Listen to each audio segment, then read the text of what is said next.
Student of the game, I'm a scholastic. Platinum when I swipe, no, it's not plastic. I fill up the bank, magic. Student of the game, I got my masters. Whoa, whoa, whoa, whoa, whoa, whoa, whoa, whoa, whoa, whoa, whoa, whoa, whoa, whoa, whoa, whoa, whoa, whoa, whoa. My wife got me a Rolex, step your wifey up. Started from the bottom, now the price is up. We go gift for gift, it's like a game to us. You go tip for 10, that's just strange to us. What's love? What's love? L-O-V-E, garçon. H-A-T-E, Can't do bad vibes, not on this side. Please keep that on that side. Student of the game, I'm a scholastic. Platinum when I swipe, no, it's not plastic. I fill up the bank, magic. Student of the game, I got my masters. Whoa, whoa, whoa, whoa, whoa, whoa, whoa, whoa, whoa, whoa. Yo, what's up, everybody, man? What's going on with y'all, man? So, I was going to go live tonight, you know what I'm saying, talk about this Dallas Cowboys camp, but I also want to play the game, bro. I need to play some college football because I've been slacking on my macking and slipping on my pimping a little bit. So, I was like, let's just do both. I figured out a way to connect this channel so I can play the game. You know what I'm saying? But we also going to talk some Cowboys camp as well. Kill two birds with one stone, man. Salute to everybody in the chat, man. T-Jack in the building. L-Rock in the building. What's going on with y'all, everybody? So we're going to play this game. Talk Media in the building. Daniel in the building. What's up, everybody? So listen, got a lot to talk about Cowboys camp today. But like I said, we also are going to get these snaps in with this college football because I've been kind of a beast on this game. But I haven't played all week. So as soon as Cowboys camp kicked off, my schedule just ramped up, and I didn't have time to play no video games. I know there's been a lot of uploads and changes and a lot of different things going on. So I got to make sure I'm staying on top of my game. Man. So ask camp questions. Do what y'all got to do. We're going to multitask right now because I didn't feel like going live on Twitch. I am live on Twitch, though. Subscribe to the Twitch channel, JTuck151. We're trying to get to 50 over there. We're thinking like at 30, something like that. So we're trying to get 50 over there on Twitch. But also, man, we're going to talk Cowboys camp, and I'm going to get this game in, So tell me something good, J Tuck, when it comes to the Dallas Cowboys training camp. Overall, I would say this from what I saw. Like, of course, I'm not out there. I'm at the crib, right? But I will say this. Mazi Smith seemed to have a good day today. You know, John Oding, who does a lot of... All right, you want to turn my mic up? All right. I'm going to try to keep my mic volume reasonable because I'll be like yelling sometime. Is that better? Because I don't want to yell while I'm playing the game. You know what I'm saying? We good. Mic levels good. Or y'all want me louder? I don't want to be blowing y'all speakers out. But I'll say this, like overall, Mazi Smith had a good day of practice. All right, bet we good. Mazi Smith had a good day of practice. John Owning, who does a lot of stuff for PFF, good guy. Definitely follow him on Twitter. He was out there. So he's a football guy. He knows his stuff. And so, you know, the clips that he was getting, you know, Mazi looked good, man. Mazi looked good. You know, he was stopping the run. He's anchoring a little bit better. So, you know, when it comes to Mazi, y'all, we just got to be patient. I know everybody wants instant impact and all this different stuff when it comes to Mazi, man. But sometimes we got to just chill a little bit, pump the brakes. But I think that Mazi will have a much improved season compared to last year, right? I think Mazi's season will be much improved compared to last year.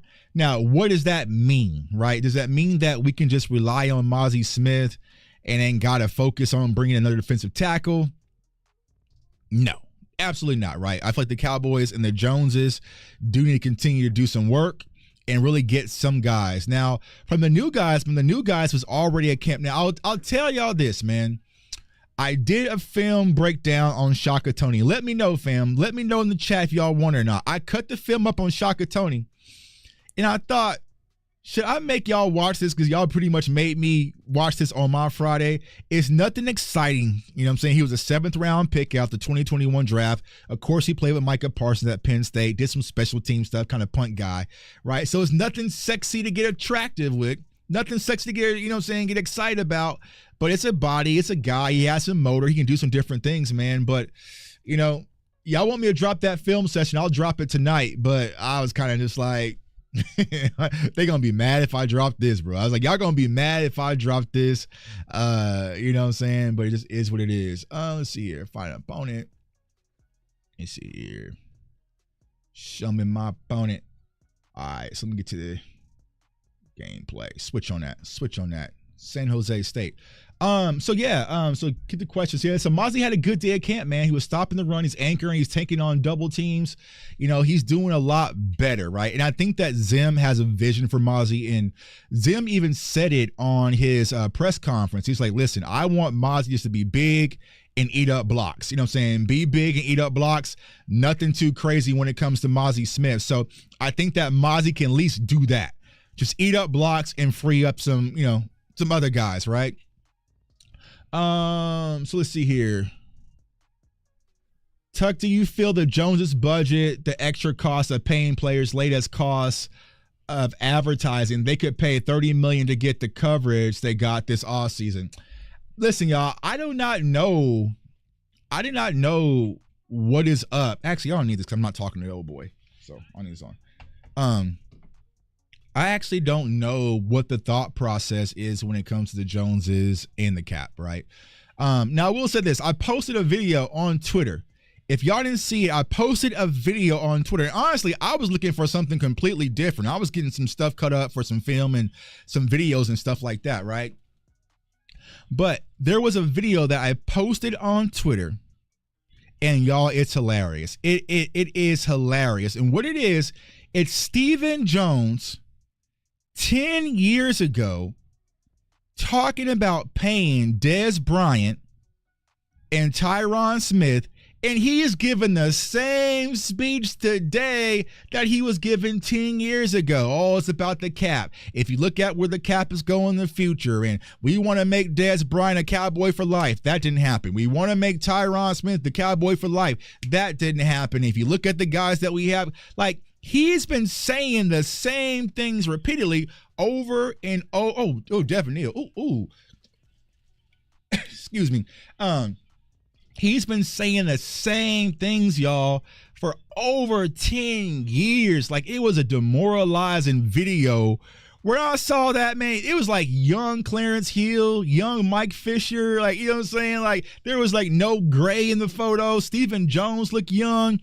And he was literally giving the same speech at camp that he is giving right now about Ceedee Lamb and Dak Prescott. Way back then, way back in the Dez days. I'm just like, y'all, I don't think the Cowboys mentality is just ever going to change. It's always just going to kind of be this budget beast kind of Walmart shopping team, y'all. Like, I don't get it. I don't understand it. It doesn't make sense for a lot of people. You know, a lot of y'all don't make sense. I know a lot of NFL scouts and coaches and players who always ask me, like, Tuck, why the Cowboys? Like, I don't know. Nobody knows what the Cowboys' thought process is and why they are so damn cheap when it comes to these players and these contracts. But most importantly, no one understands why they take so long to get these deals done, y'all. And I just don't understand it, but it seems like that's just their approach. In their heads, they think it's working. Like, they just think it's working. They think it's the optimal way to go about things and handle business. You know what I'm saying? So it just is what it is at this point. So, y'all, I wouldn't expect no big splash deals coming in. Little film session right here. So he's in cover 2 right now. If I can get him a corner, I had him. Damn it. Too much talking, y'all. Yeah, it was a copy and paste speech. It was literally copied and pasted speech that he's been giving year after year after year. Actually, I should cut the 2 videos up and put them side by side so y'all can really understand, like, how crazy this is. All right, so quick film session right here. You should be in cover 2. So what we're going to do is we are going to, let's see here. Where is it? Let's just drag it. No. Oh, hold on, y'all. Let me get right.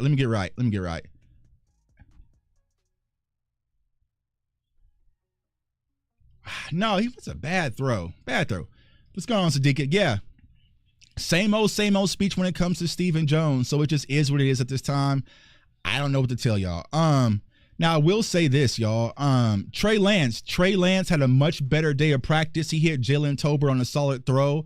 And so this is what I'm saying about Trey Lance, y'all. And I know a lot of people, are kind of antsy when it comes to Trey and what's going to happen with Trey. I feel like Trey, he's just going to be a lights on kind of guy. Like, we'll be watching him on preseason. He's going to be a guy that we'll be watching in preseason. Did I fumble that? Yeah. No. Nah, bro. See that? All right. Yeah, I feel like when it comes to Trey, he's going to be an under the lights guy. I feel like once we get out there in preseason, once he's kind of playing some games, we'll see. And here's the thing, right? If you watch last night's game, Trey should be playing against second-team guys, third-team guys. Like, he should be able to thrive a little bit. So if he's out there struggling in preseason, that's a whole different conversation. But for the most part, man, I think that Trey's going to be an under lights kind of guy. So had a decent day of practice today. Real problem, though. And if you watch my draft coverage, it was a concern before we even drafted him. Luke Schoonmaker, y'all, is nicked up again. So Luke Schoonmaker, who's having a good camp, he's having an improved camp, right? But yeah, I don't know, y'all. I really don't know what's going to go with Spoon if he cannot stay healthy. I feel like it's going to be the opportunity for Brevin and some of these other guys to really get out there and make something happen for themselves and the John Stevens. And once they get their spot, I don't know, man. I don't know. So Schoon is going to have to figure it out eventually. And how to stay healthy. Also, Izzy got nicked up today. But, talking to John, there was a lot of roll coverages, a lot of different things going on with our defense, especially on the back end. So you're seeing the creativity of Coach Zimmer and how it's creating opportunities to get numbers and, get pressure off a multitude of different ways. And so Micah was playing not only edge, he's playing linebacker. Man, there was a play where Micah came down the backfield, y'all. And listen, I know there's been this whole conversation about Micah. He's the edge versus the linebacker, edge versus linebacker. He's this versus that. But for the most part, y'all, I mean, Micah playing linebacker it's nice. You know what I'm saying? It's kind of nice out there, man. So I think Zim's really going to move him around and utilize him in different ways. And so I'm excited to see how Zim is going to unleash the lion in Micah Parsons. So I'm excited to see how that's going to work out, man. But Micah Parsons had a solid day, got a lot of pressure. We got a sighting today. So we got a sighting from Junior Fiocco. Junior Fiocco got some reps, playing a little 3-tech and some inside 5-tech as well. He had reps versus Josh Ball, which was kind of but overall, I should have pitched that shit. He was on it. Overall, had some decent reps, but we got a, Josh Ball sighting. We got a Junior Fiocco because me and my dog Rome, CFT, we were talking about this. I'm like, for the most part, I haven't heard much about Junior Fiocco. With the absence of Sam Williams, like you would think that his volume would increase, especially being a guy that can play inside, outside, kind of that build. But it seems like as of right now, rock the baby, Casey. Rock the baby. And gotta rock him. Gotta rock the baby. My controller feels off. Hold up. Yeah, so but overall, like I said, with Junior Fiocco, I mean, one of these guys are going to have to take that leap. You know what I'm saying? One of these guys are going to take the leap, whether it's Junior Fiocco, whether it's John C. Golston, Marshawn Nealon. You're asking a lot for a rookie, but one of these guys have to take a leap, especially with the absence. Bro, what the is going on? Dog, hold up. Why is it doing this? What is going on?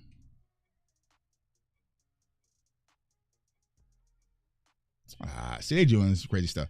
But yeah, with the absence of Sam Williams, like a Chauncey Golston, No, you can't say come on SJSU, man. You can't come into my chat and pull against me. You know what I'm saying? What kind of stuff is that? Y'all supposed to be CFO gang. Y'all supposed to have my back. San Jose State got some dogs too. That's where Junior Fiocco went, right? Yeah, that's where Junior Fiocco went. I think, yeah, he went to San Jose State, right? Yeah, I'm actually Kansas. You know, I'm Kansas. I'm rock chalk. But yeah, Marshawn Nealon, Chauncey Golston. Chauncey Golston has been playing some edge now since, Sam has gone down. So we'll see how that all fares out. But something need to step up because I was expecting a big role from Sam Williams this year. So it's unfortunate without injury, but it's going to be interesting to see how Zim's going to continue to cook things up and, make things shake out.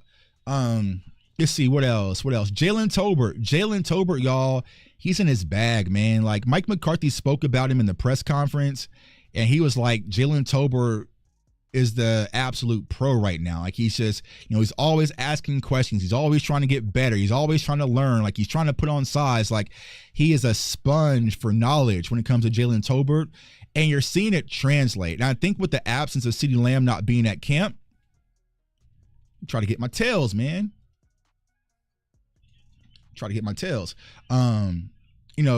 Ceedee Lamb not being at camp, it gives the opportunity for, Billy Johnson. It gives the opportunity for Jalen Brooks. It gives the opportunity for Jaylen Tobert to really kind of go out there and cut their teeth and really become the guy for a little bit, So, Aisha Morrison, it was in a Twitter space, I believe, where she was like, when Dak goes into scramble drills, like he looks for Jaylen Tobert, and that's the ultimate sign of trust, and that's complete fact, sis. Like when Dak rolls out the pocket, he's looking for Jaylen Tobert. You know what I'm saying?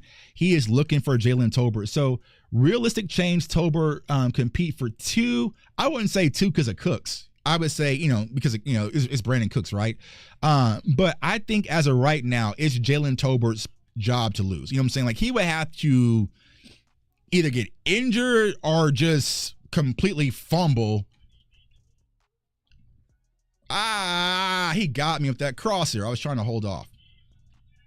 God dang it. All right, so we're doing that. Yeah, he would have to fall off a cliff, man. He would have to fall off a cliff, which I don't see that happening.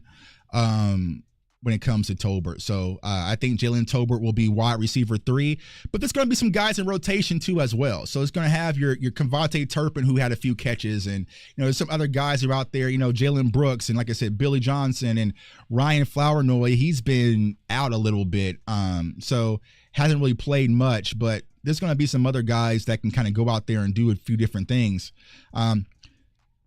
Little insight. This is Coach Zimmer's defense right here. This is Coach Zimmer's defense right here. Let's see if we can get some pressure. Look at Coach Zimmer. That's that Coach Zimmer double-A gap mug right there. You know what I'm saying? That's that Coach Zimmer defense, y'all. You know what I'm saying? Yeah, Coach Zimmer, I know what you be running, bro. I got it, Coach. Yeah.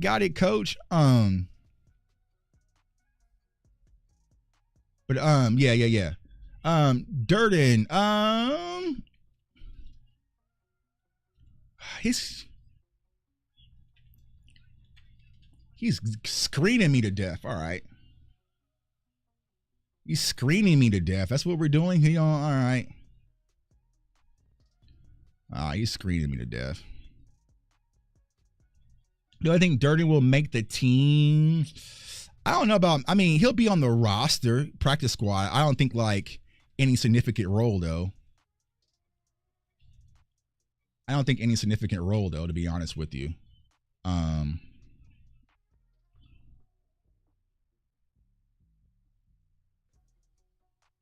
Yeah. So Deuce had a little injury that he's battling right now. So Deuce was out. So when it comes to the running back room, it's like, all right, Deuce, you know what I'm saying? All right, Deuce, you can't miss a lot of reps, man, especially with the way our running backs are currently. So when it comes to Deuce, man, I would probably, I said Mike McCarthy could get sneaky and try like an IR stash or something like that, but give me that. Mello Dotson. Melo, seatbelt that boy. Seatbelt that boy. Melo, I know you trying to run that slant. I know you trying to run that slant, dog. Seatbelt that boy. Excuse me. I get a little animated when I play the game. But yeah, so Deuce is gonna have to battle, y'all. Deuce is going to have to battle and earn his spot. You know what I'm saying? I don't think nothing's given this year.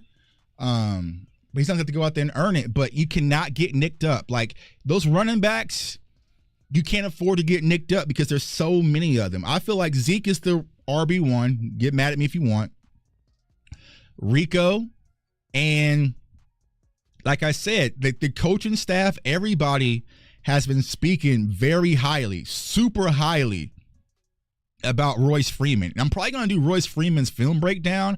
I thought I did it already, but I don't think I have. So I'll double check if I didn't do it already. But I think I'm going to do Royce Freeman's film breakdown. What the? All right. Yeah, they changed that. Royce Freeman's film breakdown to kind of go over a few different things about him, but I think he's definitely in the play. To be running back 3. So how many running backs are going to keep? Because you also got to factor in Hunter Luepke as well. So we'll see how everything checks out. But as of right now, there's a lot of competition, which is a good thing. Why are they signing these journeyman defensive ends rather than going for a? Because it's the Dallas Cowboys, and they think that their way is an efficient way. You know what I'm saying? They're just hard-headed, man. It's just like, I did the video filmed and breakdown on Carl Lawson, and it was just like, they got a 2-for-1. You know what I'm saying? Like they really just got a 2-for-1 when it came to Carl Lawson, it feels like. You know what I'm saying? Because I know Carl probably wasn't going to take no disrespectful offer. You know what I'm saying? Like he's a veteran guy that's done a lot. Freeman is a much better back than Rico. I would agree. Yeah, buy one, get one free. You know what I'm saying? And that's what it was. Like, okay, you can't afford a Carl Lawson, but I can get you one guy that's coming off a suspension that hasn't played since 2022, and I can get you another guy who was suspended for gambling last year. I can get him for cheap. Nah, bro, we sniffing those screens. Has Malik Davis been at camp? So Malik Davis was at camp today. He caught a touchdown from Dak today. So we got a Malik Davis signing, but it's just like, is that going to be enough? I feel like Malik is a guy that they'll just kind of keep on practice squad, and they'll use him if they need him. You know what I'm saying? So, I like Malik. You guys know I'm a huge Malik fan. Short. He's short. Ah, what? I should challenge that, bro. Challenge that. Their roster churn has to be analyzed. It has to be the worst in the league because nothing makes sense. Nothing makes sense when you look at the Cowboys, how they make, you know what I'm saying? Like, I don't know, y'all. I really don't know what's their thought process. But for me, and I know for a lot of fans, right, it's just that it doesn't feel like there's no sense of urgency to win this year. Like, everything feels like if it happens, it happens. But if not, we'll aim for the future. He got me with the quick juke. He got me. Ugh. Yeah, Malik Davis. I'm not sure what happened to Malik Davis, man. I really not sure. Like, there was a lot of rumors that he got in the doghouse, different things kind of going on. But for the most part, I'm not sure. It's the same situation with Israel McCormick. Israel McCormick got nicked up today at practice as well. Had to go into the tent, but it was just like, how did Izzy go from I'm just playing a game, sis. I'm just playing a game. You know what I'm saying? But I don't understand how Izzy went from starting in a playoff game at corner versus San Fran to just being absent. You know what I'm saying? Like, I just don't understand it. So I don't understand. So yeah, I am multitasking. I was multitasking because I don't want to play the game and stream on Twitch and talk to everybody and play the game and they have to go live tonight. Why don't I just go live right now while I play the game? You know what I'm saying? Play the game.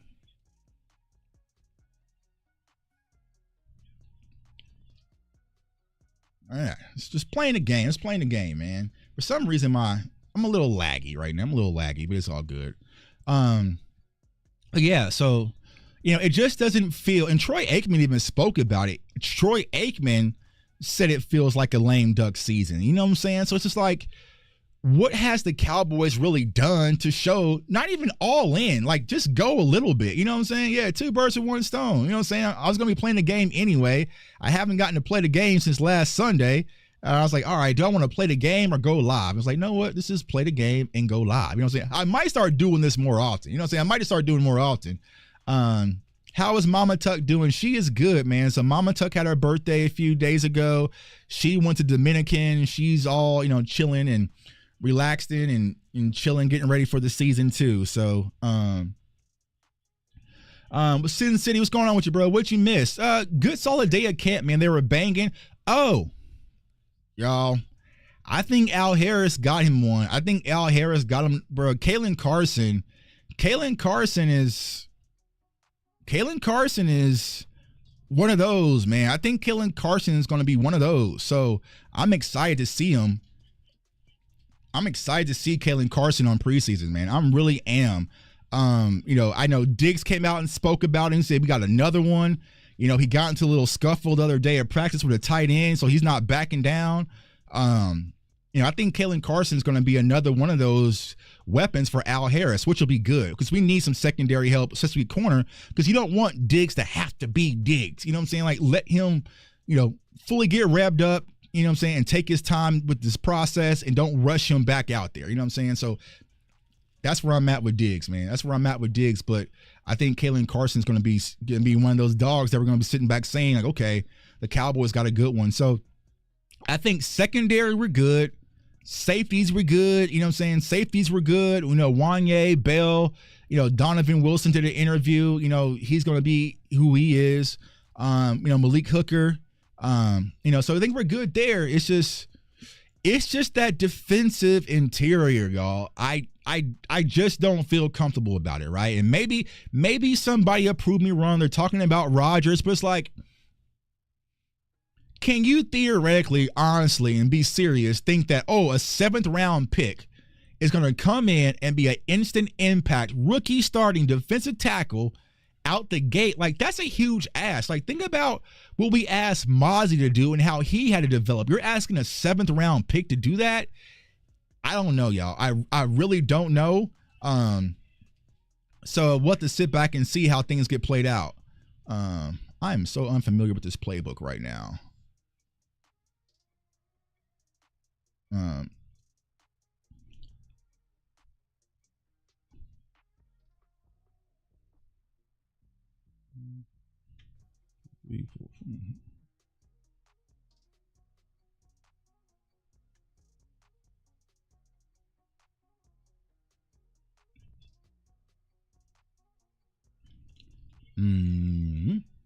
Yeah. So, so offensive line, the position everyone's talking about, right? The center position. So it seems to be a lot going on. And honestly, I haven't been paying attention. Cooper Beebe at center versus Brock Hoffman. From what I've been hearing, Brock Hoffman is having a solid camp. They're actually, oh my God, that's my fault. That's my fault. Damn it, that was my fault. I can't kick a field goal. God damn, that was my fault. That was my fault. I tried a hot route and I hiked the ball.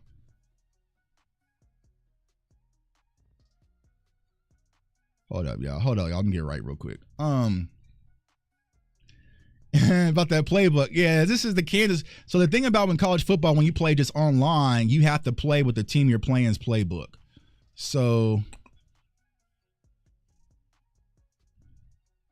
we got over the top. He backed up. Yeah. See, this is why I hate like playing games and talking, because y'all distracted me, but it's all good though. We still gonna go for it.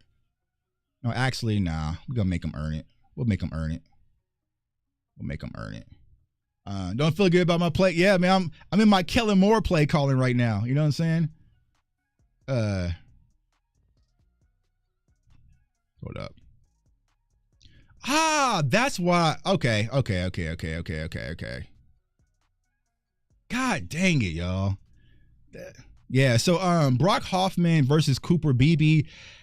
As I've been trying to say, y'all, I think that Cooper Beebe is not going out like instant starter, right? Because I feel like Brock Hoffman, they really like Brock Hoffman, and I feel like they're going to give him every opportunity to go out there and lose the job. So I feel like right now it's Brock Hoffman's job to lose, and if he can't, they're going to bring in Cooper Beebe. So I know a lot of people, self-included, was excited about Cooper Beebe, but you got to give it time, right? You have to understand Cooper Beebe's playing a brand new position in center, and center is like the quarterback of the offensive line. So there's a lot of thinking. There's a lot that goes on, you know, with playing that position that Cooper Beebe's going to get prepared for. So, let's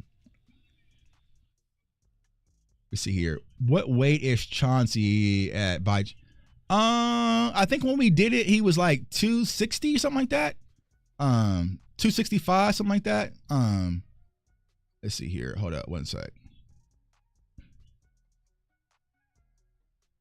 Yeah, I think he's like 265, something like that. So, I mean, Chauncey's a big guy. You know what I'm saying? So he's built to take on the interior punishment and exterior punishment as well.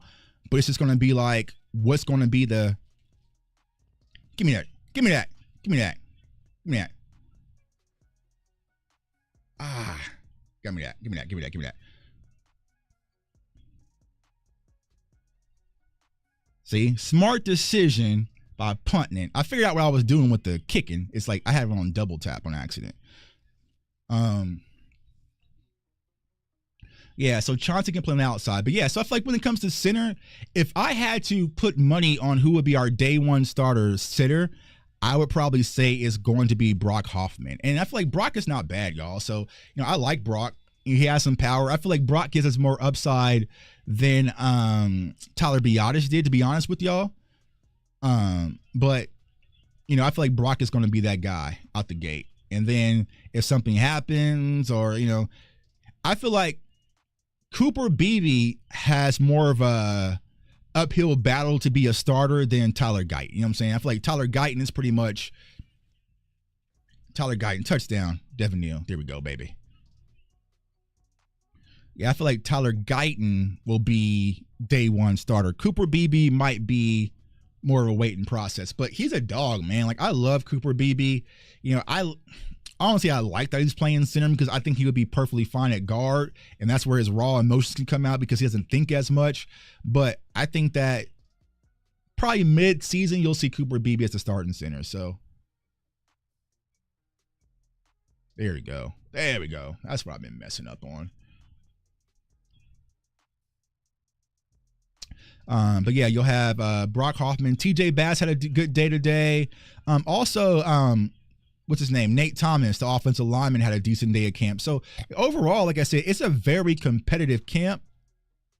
And people are out there battling, y'all. People are out there battling. People are out there banging. Now, here's the funny thing, y'all. They didn't show the crowd a lot today. You know what I'm saying? A lot of them photos didn't have the crowd, but I kind of got a peek and talk to some people. It was decent, but it was a Friday crowd. It didn't feel like no Friday crowd. I saw a lot of empty bleachers out there. So not sure what's really going on when it comes to the fandom and people going to camp. But let's see here. I'm trying to think what else. Jaylen Carson's locked down. I have my notes, but let's see here. Jaylen Carson locked down. Malik Davis touchdown. Jaylen Tobert, Billy Johnson had some good catches today. Asking about who else, y'all. Let's look who I'm missing. I mean, D-Law is D-Law, so that is what it is. Trying to think. We saw Junior Fiocco. Maris LaFau, man. Maris LaFau starting to pick it up. Maris LaFau had some good reps today. I saw him helping him the run game. Came in there banged out. Duh. I think he'd go deep. Maris LaFau and our linebacker core is good, y'all. Our linebacker core is solid. You know, I feel like our linebackers with Overshown and also Marist out there, it's going to be a huge boost. Mello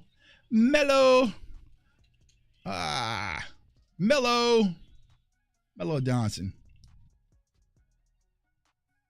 Yeah, they had a, it's around the fence, you know what I'm saying? So it's like, you know what I'm saying? But it's not like it's been in the years past, y'all. Because y'all know I was out there last year, like Monday through Friday was kind of crazy. You know what I'm saying? It was kind of crazy. Out there. Good win, KU. Good win. Things changed, you know what I'm saying? I'm gonna get to my dynasty team here. My dynasty, my Wichita State Shockers, man. You know what I'm saying? But like I said, overall, good day of practice. I'm not sure if they have practice tomorrow or not. I haven't looked at the schedule, to be honest with y'all. But for the most part, man, I don't know how I feel. You know what I'm saying? I don't know how I feel. J. Lou's solid, man. J. Lou's going to have an incredible season, y'all. And I talked about this on Twitter. I was like, if you're looking at players as an investment, right? You know what I'm saying? They're stocks, right? Something to buy. I would say J. Lou is a must buy. I would say you got to buy J. Lou because the way that Zimmer likes to use his corners, especially his inside corner, his slot guy, he's going to send him hauling and screaming off the edge. So you might see J. Lou with a few sacks this season. You know what I'm saying? Like he's had some few in the past, but I feel like this year you're going to see him with a few, you know what I'm saying?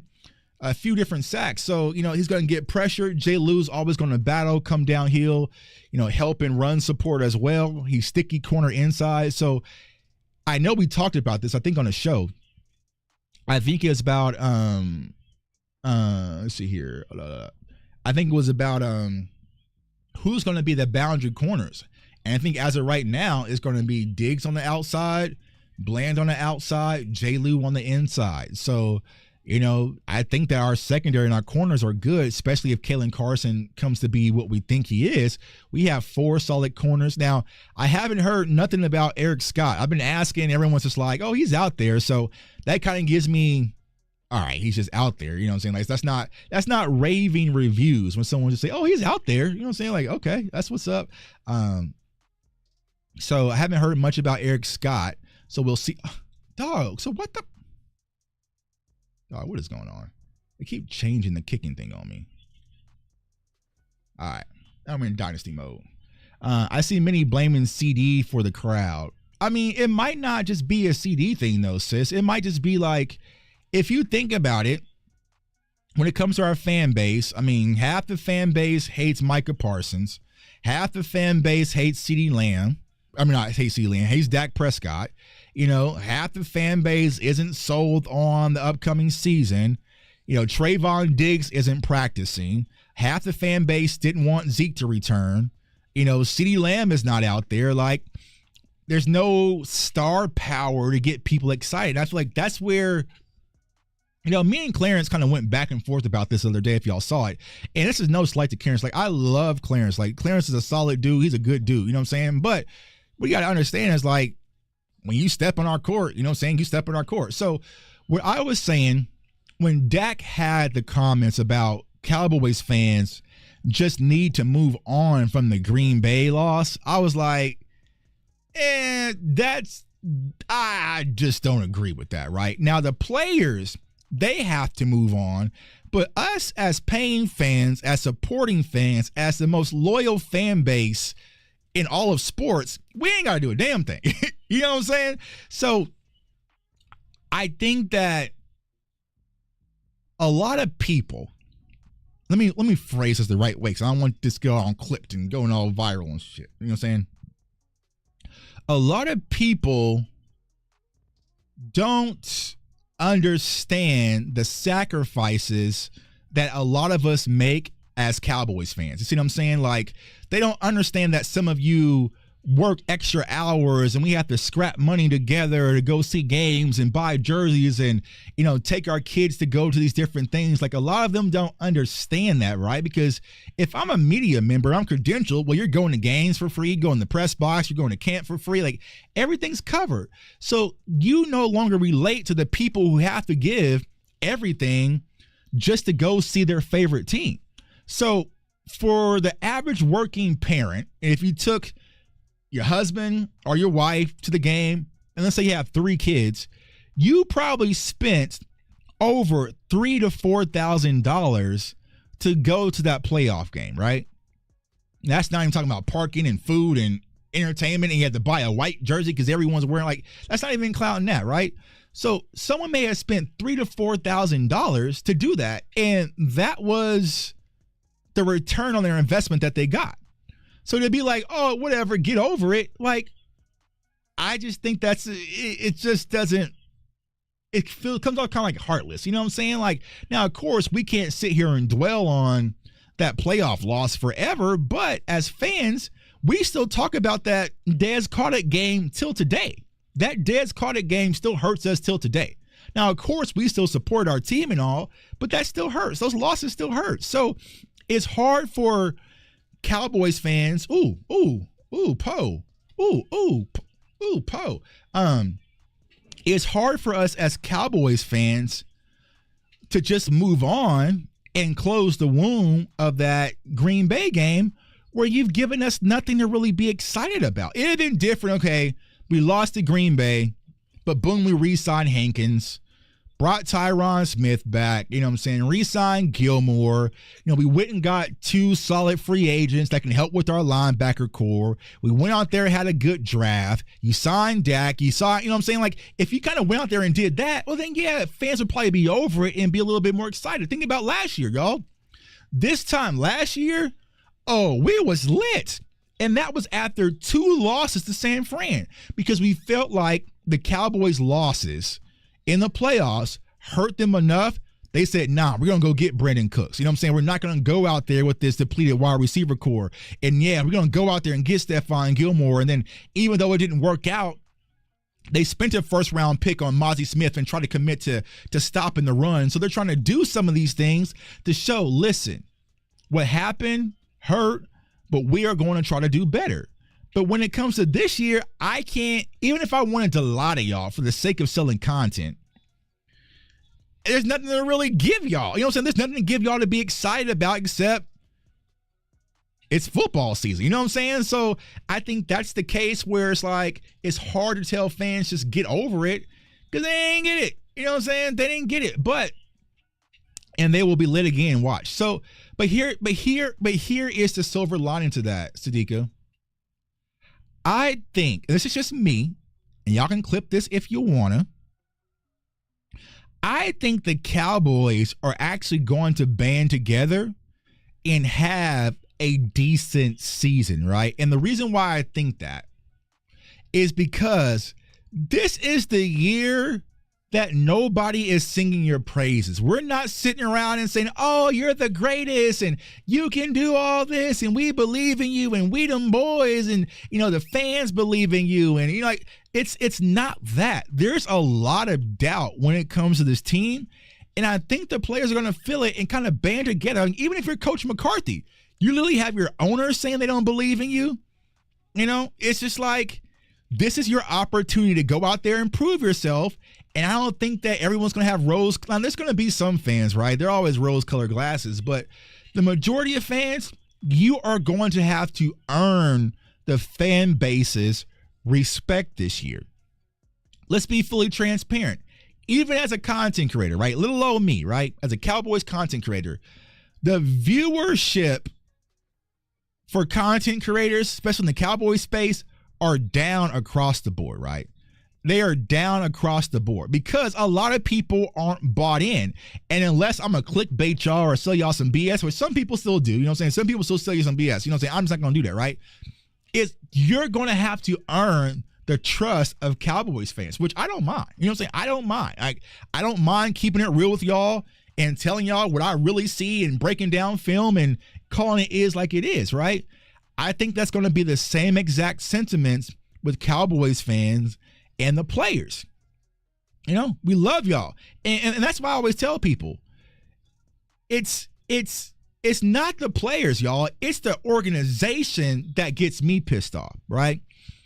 And that's it. Like, it's hard to separate. Because I talked to a few players about it, like, man, Tuck, like, you bagging on us. I'm like, nah, I love y'all. I love Wanye. I love Ceedee. I'm happy Zeke is back. You know what I'm saying? I love Dak. That's my dog. You know what I'm saying? Like, I'm excited about Ferguson and Tyler Smith, and the list goes on and on.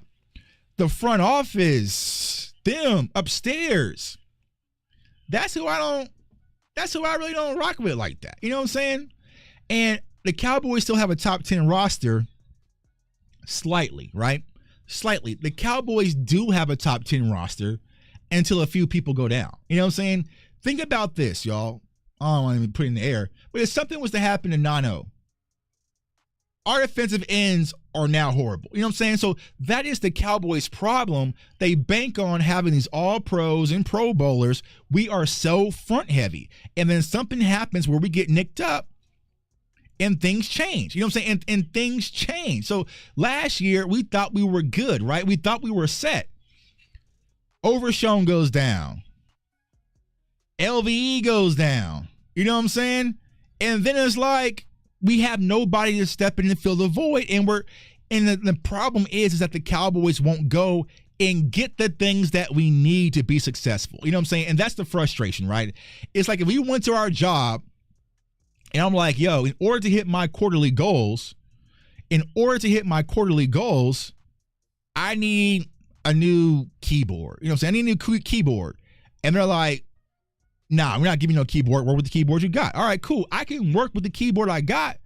But if I'm sitting here telling you this is what I need to be successful, and you don't go get it, you're putting me in a bad situation. So if you're telling me, hey, I'm Coach Zimmer, and I need to have a defensive tackle, a big body defensive tackle, because that's what I need, and you don't go get it, you're doing a disservice to your team. You know what I'm saying? And it was the same thing last year, y'all. And I know, Shaq Leonard went to Philly and, but we needed linebackers. You went out to dinner with Shaq Leonard. You came back empty-handed and let him go to Philly. So if I'm Dan Quinn, as much as people want to bag Dan Quinn, what the hell was Dan Quinn supposed to do? Who was the other linebackers he could use once LVE Overshown went down and then you let Harper walk? Who was the other linebackers? Y'all depleted the room. You depleted the room. So it's like, that's what we're trying to avoid, right? That's what we're trying to avoid is we know there's a hole of defensive tackle. Why do we have to sacrifice a few games where I'm going to come on here and say, damn, y'all, we would have won that game, but we couldn't stop the run. Then it's like, oh, now let's go get a defensive tackle in week 6. When we've already blew 2 wins the first, 6 weeks, where we could have just addressed it earlier on. Why do we have to wait for the tires to blow out before we rotate and get some new tires? Like, that's my question, and that's my frustration when it comes to Dallas Cowboys organization is they always want to wait. We knew going into that season we needed some wide receivers. So then why is it the end of the season? Now it's like we want to bring in Odell Beckham Jr. for a workout. And now, like, bro, we've been telling you this all season. You knew this wasn't going to work. And what happened? It cost us. It cost us a lot of games that could have changed the course of our season. You know what I'm saying? Noah Brown did perfectly fine when he was in, Houston. But think about this. What happens if we win that game versus Jacksonville and the ball doesn't pop up out of his hands? You know what I'm saying? Or we don't lose the game to, Green Bay because of a miscommunications of Kellen Moore. Like, what happens if we just actually fix these problems? Put that ball down. You held that. What happens if we just fix these problems ahead of time? We could have won, bro. We could have won if we would just kept Amari. Think about that. If we'd have had Amari Cooper that season where we lost that close game to San Fran, we would have won that game, bro. We actually, I'll take that back. We wouldn't have had that game because more than likely we would have been a number 1 seed. So that's what I'm talking about. That's the frustration. It's like we sit back and we wait for the tires to blow out before we actually want to do something. You know what I'm saying? Like, I've been doing some of the morning motivational videos. It's like, even with that, y'all, it's like right now, we all have the opportunity to go out there, go for a walk, eat healthy, get healthy, get in shape right now. The Cowboys will say, nah.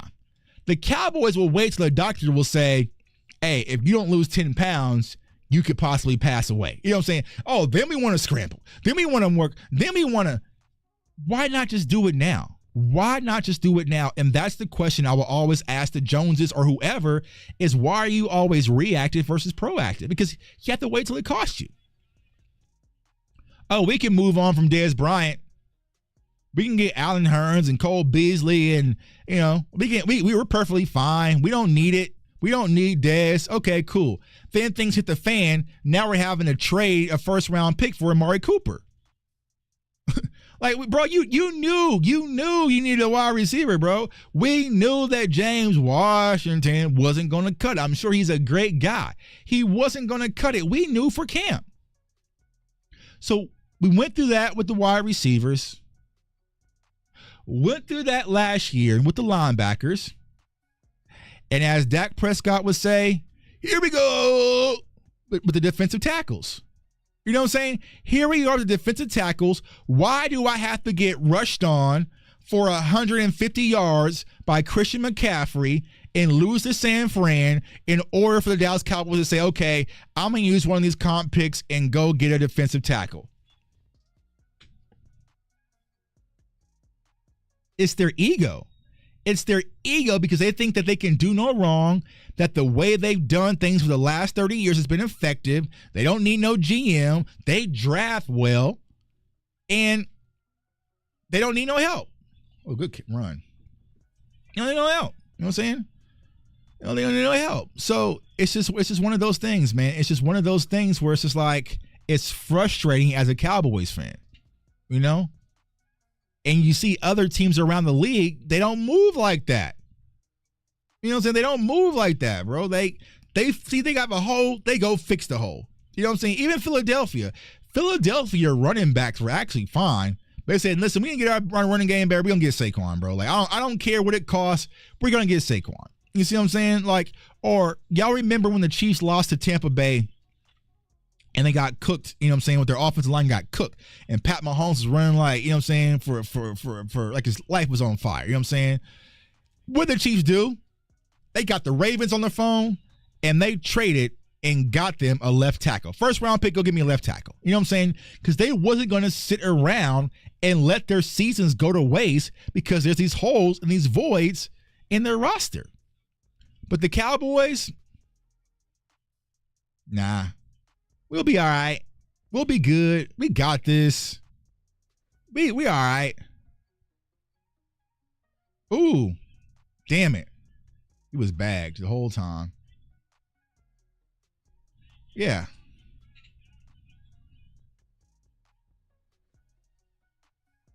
Holding on to him.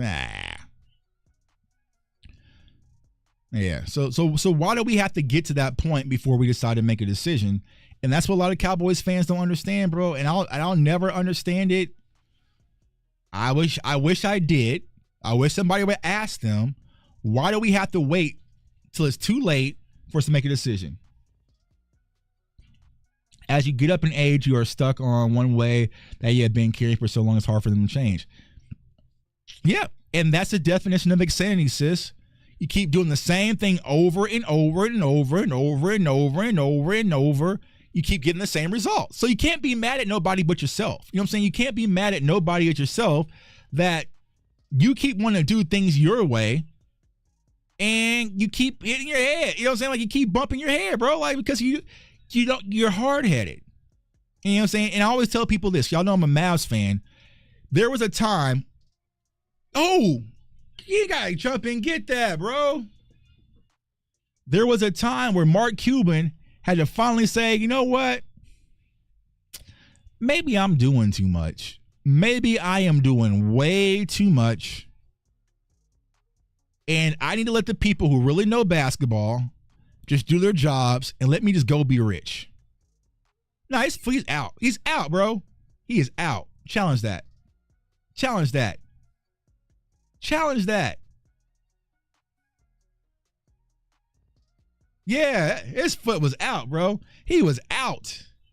Overturn that. Look at that. Look at that. All in the white. All out of bounds. Chip off the old. And here's what's scary, y'all. Here's what's scary about that. Oh, they gave it to him? Wow.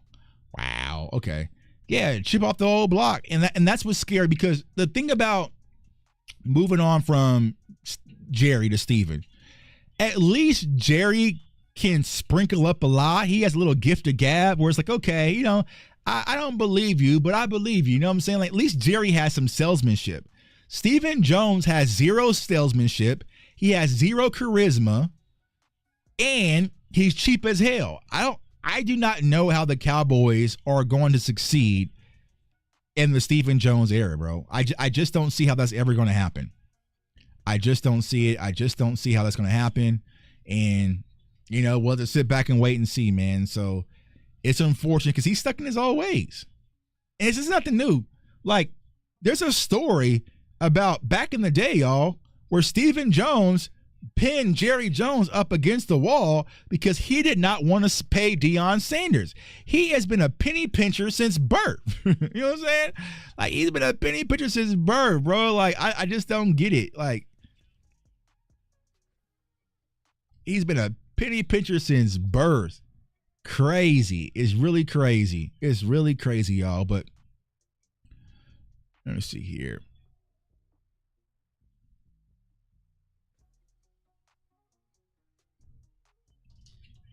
God, hold the blocks, fam.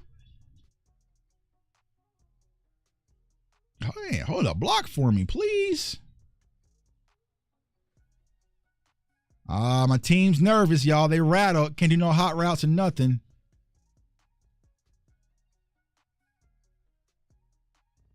What are they doing? Y'all are rattled.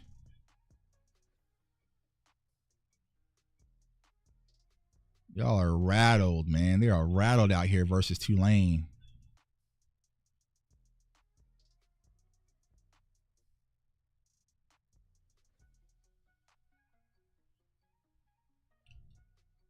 Here we go. Here we go. Here we go, Saxon. All right. Steven is penny pitcher as well. Yeah, I don't know. I don't think Jerry is in charge. Jerry's not afraid to trade 2 first rounds or a wide receiver for a splash move. Here's the crazy thing about that, bro. Think about this. Think about what Jerry did to go get Trey Lance, right? He said that he didn't talk to Mike McCarthy. He didn't talk to the scouts. He didn't talk to anybody. He made that decision to trade a 4th round pick for Trey Lance, right? He said he could not let San Francisco off the phone, right? So he would do that for Trey Lance, but not for a defensive tackle. You know what I'm saying? Like, where's the? I need that same sense of urgency that you have with Trey Lance with defensive tackle right now. Like, listen, I don't care what y'all asking for, what y'all need. Like, we need to make this happen. So, they're not going to do it. So,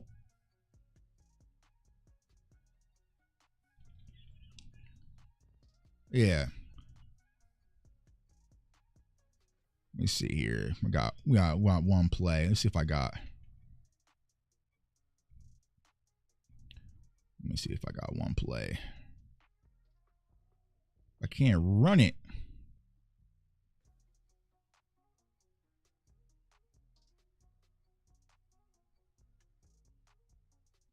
I had it bagged.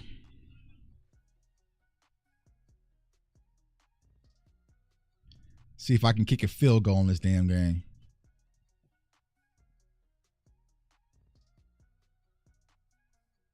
All right.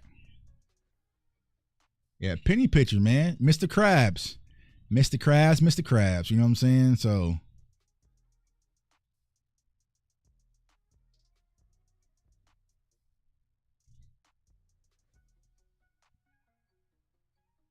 Let's see here.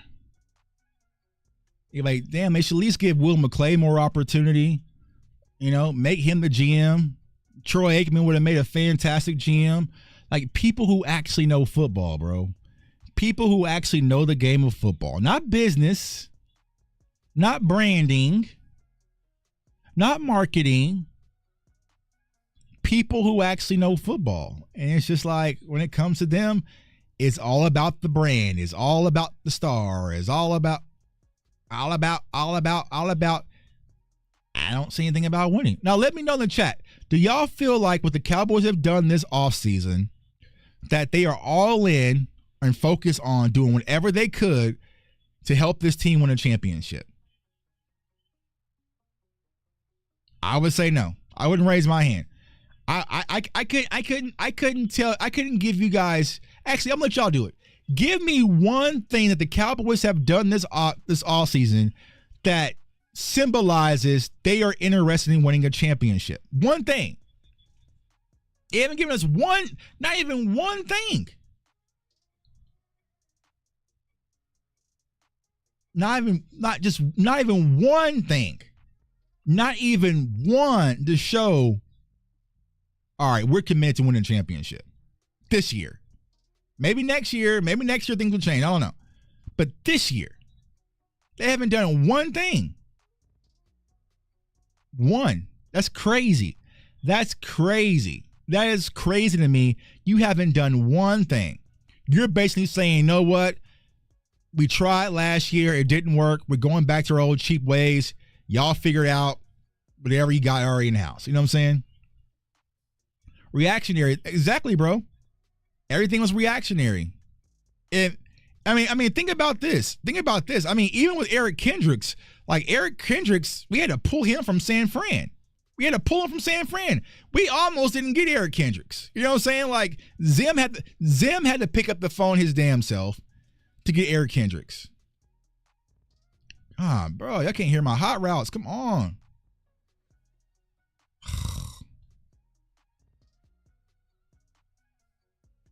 No.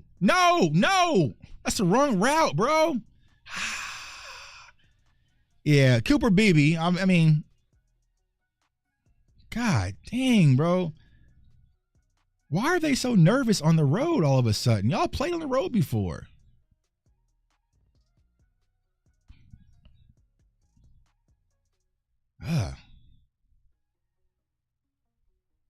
Gotta get this team right, man. Y'all playing nervous. Can't hot route.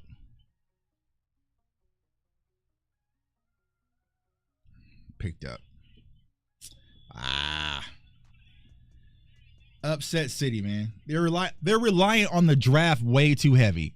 That is their biggest problem, because we as Cowboys fans, and some of y'all do it, oh, the Cowboys are the best in the draft, and we draft so well. You really don't. But they are putting all their cards on the draft. And here's my problem with that, right? If you're going to do that, at least be aggressive in the draft. You know what I'm saying? At least be aggressive in the draft. At least, you know what I'm saying? If you feel like, all right, the draft is our thing, that's where we really kill it. Okay, go out there and really kill it. You know what I'm saying? Go out there and really kill it. You know what I'm saying? Go out there and really kill it. I'm running Kellen Moore routes. I gotta get in my bag right now, because what they'll do is because I'm playing on the road, like they'll switch it. So like this R1, if he gets nervous, he won't run this drag route. He'll run whatever route he wants. So like if I want Square over here to run this fade, oh, he got it now. But it's like, yeah, we gotta go no huddle. You're not hearing my hot routes.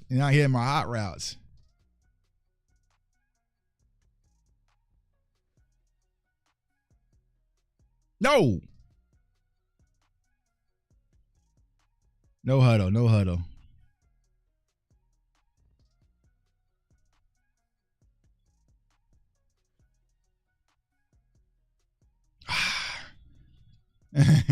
Yeah, calling me Kellen.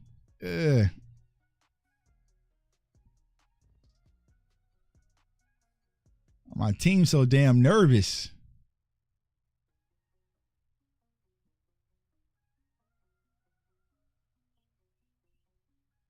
I gotta get up the field some. Let's see.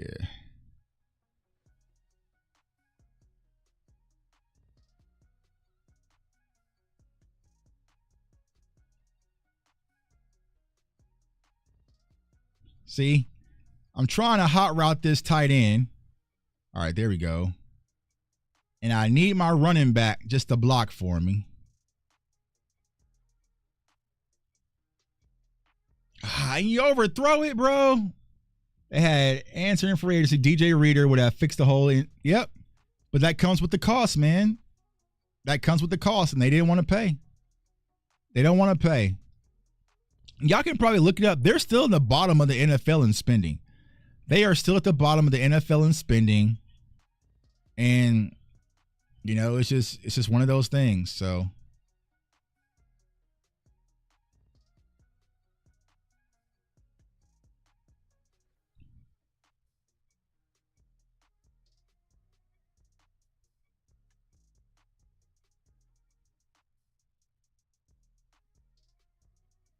There we go, Rounds. We need you, bro. We need you, Rounds.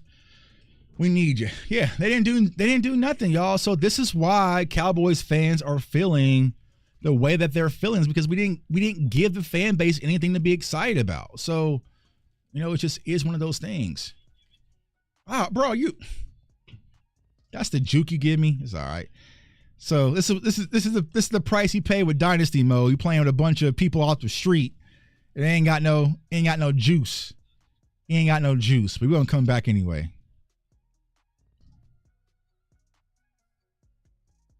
We're gonna come back anyway. We're gonna keep fighting. We're gonna keep fighting, WSU. We're gonna keep fighting, WSU.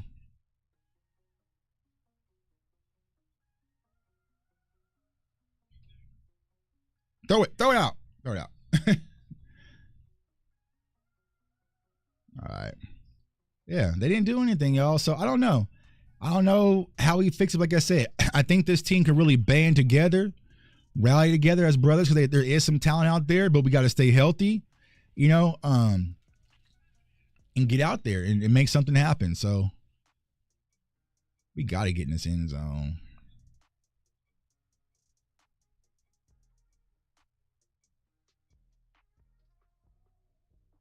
All right. All right, y'all. If defense can get a stop, give me the ball back, I can win this game, man. I can win this game if I can get the ball back. So.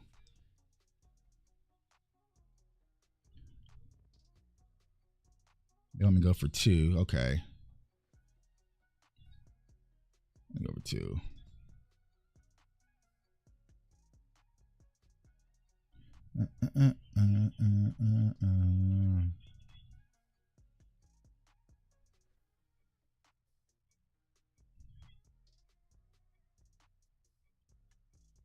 You gotta want that. Get in there, bro. It's all right.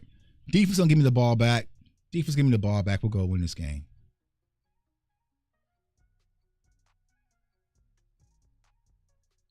Who was that running back from Tulane a few years? Get that ball out. Get that ball out. They're really feeling about bad, and ever since Drag had all those interceptions in 1 year, when I was sorry so bad about this team. Yeah, but a lot of that stuff, you know, with the interceptions, it was kind of overblown. You know what I'm saying? Because, like, Dak has never been an INT guy. You know what I'm saying? He's never been an INT guy. So it's like, once again, right?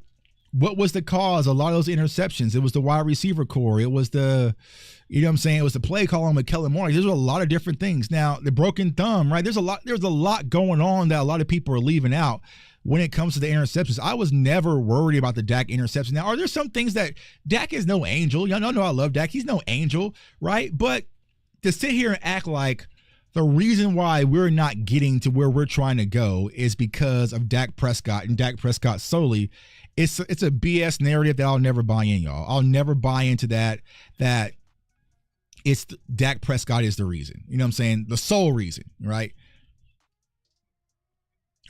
Damn it. Stacked route.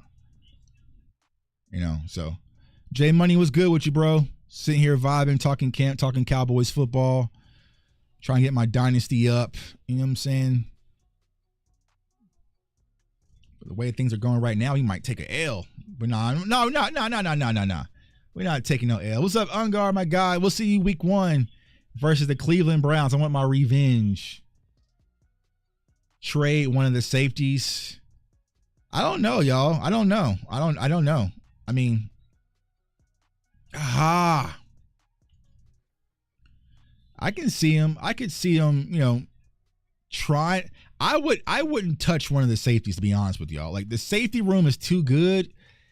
I would probably have to keep those guys because if you're one injury for needing them, you know what I'm saying? So it's like you have an abundance there, but I wouldn't trade them away. You have to just consider into your rosters, you know what I'm saying? So, God dang. All right. If y'all can get a stop for me, please. Just stop. What's your thoughts on conflicting stories that can't? Reporters are saying one thing, coach is saying another. Honestly, y'all, and I told y'all this when we got to camp, I'm not going to pay too much attention to anything unless I see it. Because honestly, one, bro, what are you doing? Honestly, how can I say this, right? Coaches have to speak positive about players, right? You can't come out and be like, oh, Mazi, man, he's had a terrible day today. He's struggling. I'm like, I don't know how, you know what I'm saying? Like, you can't come out and say that. So, of course, the coaches are going to speak highly about players, right? Now, when it comes to reports, it really depends on who's reporting, right? Because you got to think about this, man. No slight to anybody. Like I said, I'm not trying to, diss anybody. But some people are reporters. And so not a lot of people know what to look for when they're even watching ball. I mean, your average reporter doesn't break down film or know how to read a double A gap mug or, what's a proper technique or what's, did Jaylen Tobert break at the proper stem of his routes? Like, what's his, like, they're not looking for those kind of things, right? They're looking for highlight plays, who made catches, who made tackles, like the simple stuff, right? Damn it. Y'all are getting cooked out here, man. Y'all getting cooked. So yeah, I'm not going to buy too much into it. Well, we'll start buying into stuff is when we can see it ourselves in preseason. You know what I'm saying? Like, that's as honest as I can be about it. Because, like, we'll see clips, right? So you might see a clip of, I don't know, Cooper Beebe having a bad snap or two bad snaps, right? Let's say Cooper Beebe posts on Twitter he had two bad snaps and threw it over the quarterback's head. Well, you saw the two bad snaps, but did you see the other 30? Probably not. You know what I'm saying? But what goes on social media gets amplified the most. You know what I'm saying? So me personally, we're just going to, when we get to the preseason here in a few days, we're going to sit down here, we'll digest the film, we'll go through everything, and we'll get right. And that's where I'm going to make my assumptions. I can't, me personally, I don't go off of what other people are saying because I know not everybody's looking for the right thing. You know what I'm saying? So,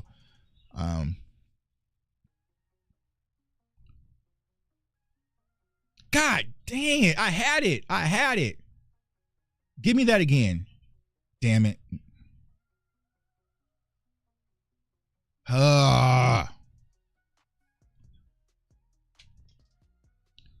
And you dropped it, bro. Y'all are killing me right now. We're going to have two-a-day practice. Everybody's running after this game. I don't care who you are. Everybody's running. Everybody's running. Micah is not holding on to what Malik said, I'm sure. What do you mean by that, sis? What do you mean by Mike is not? What did Malik say?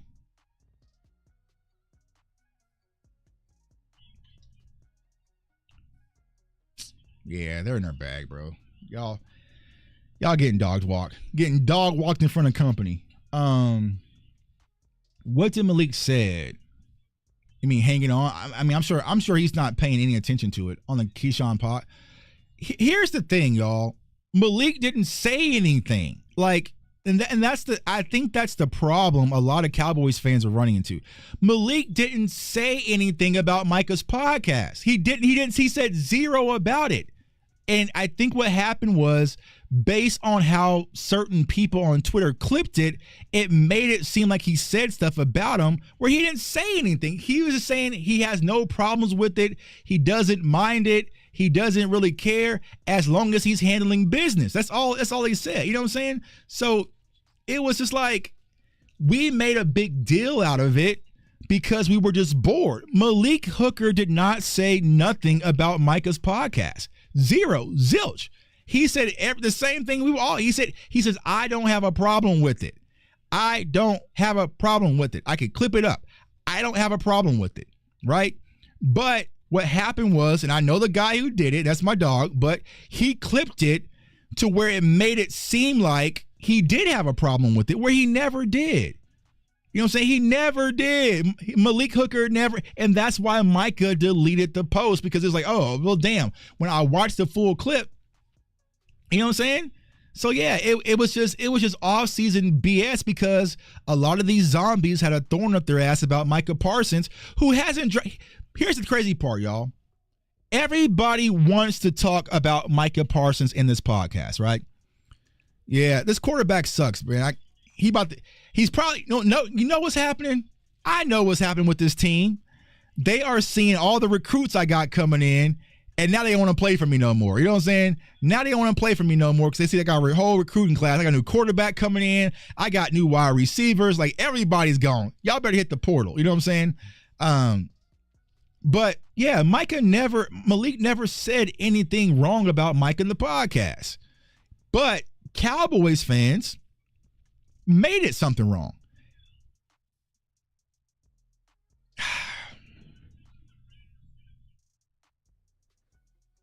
You know what I'm saying? Golly, man. They're not playing for me, bro. They giving up on me. I got some 3 stars coming in. Got a 4-star quarterback coming in. I got a defensive tackle coming in. Everybody is gone, because I think we're like a 70 overall. Like, this is like the worst team you can play with. You know what I'm saying?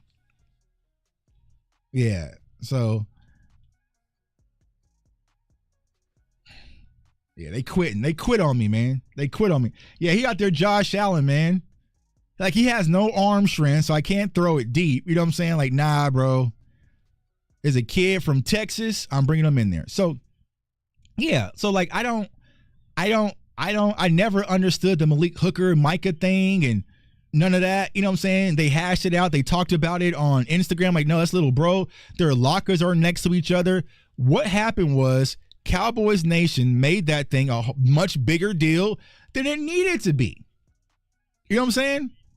And so it's just one of those things where it's just like we pour gasoline and make our own fires. You know what I'm saying? You say use a real issue Cowboys had. That was my only problem. What was the real issue? Well, yeah. Well, I agree with that, and I'm sure Micah agrees with that, right? If we're sitting down here, let's say, right, for instance, the Cowboys are 0-5, but Micah's on a podcast, it's a bad look. You know what I'm saying? So, but I think Micah understands that, and let's be honest, y'all. A lot of Cowboys fans got manipulated. Somebody go look right now.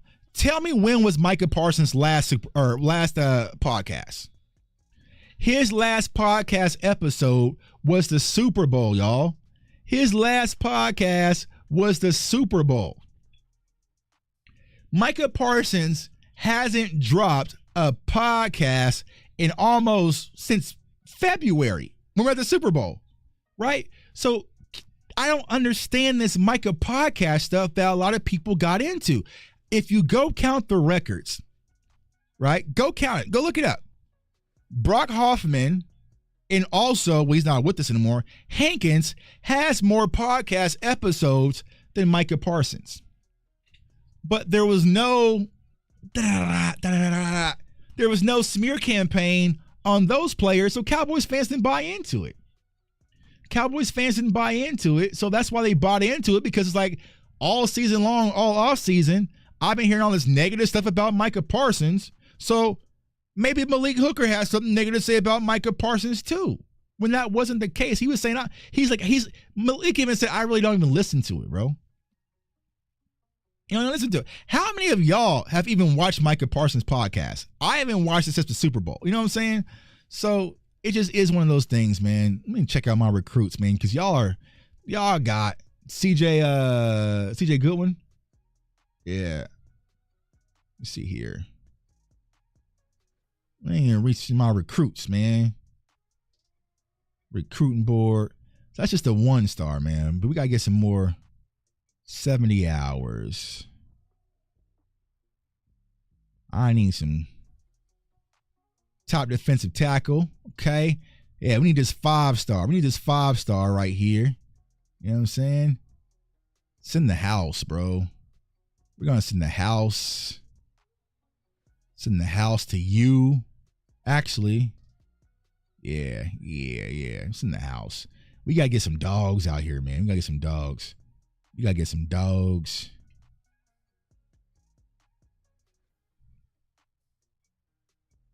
We're going to hit your DMs. You know what I'm saying? We're going to get you about this list.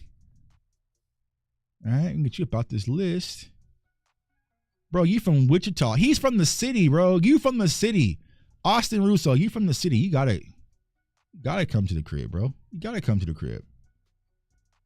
We got dog walk. Dan Quinn really limited Parsons, just making him a Russian DN. I mean, honestly, I disagree with that. Because it's one of those things, right? Now, I don't understand, because people have said this on our shows. I really don't understand how are you an NFL scout and don't understand this, right? But a lot of people are saying that when the Cowboys scouted Micah Parsons, like they had no idea. You keep getting beat online. I'm good online, but like I said, I've been off for like 4 to 5 days. So I'm sure there's been some new glitch that came out that I forgot. But so the people who said they scouted Micah Parsons, right? They said that they had no idea that he could put his hand in the dirt and be a pass rusher, right? Which is crazy to me. How little old me can see the reps and see Micah Parsons putting his hand in the dirt and playing the end, but the Cowboys didn't see it. Whatever, right? Remember what happened that year, right? So we played Tampa Bay at Tampa. I was there. We lost, unfortunately. But then DeMarcus Lawrence goes down, right? So D-Law goes down, and we had no edge rushers.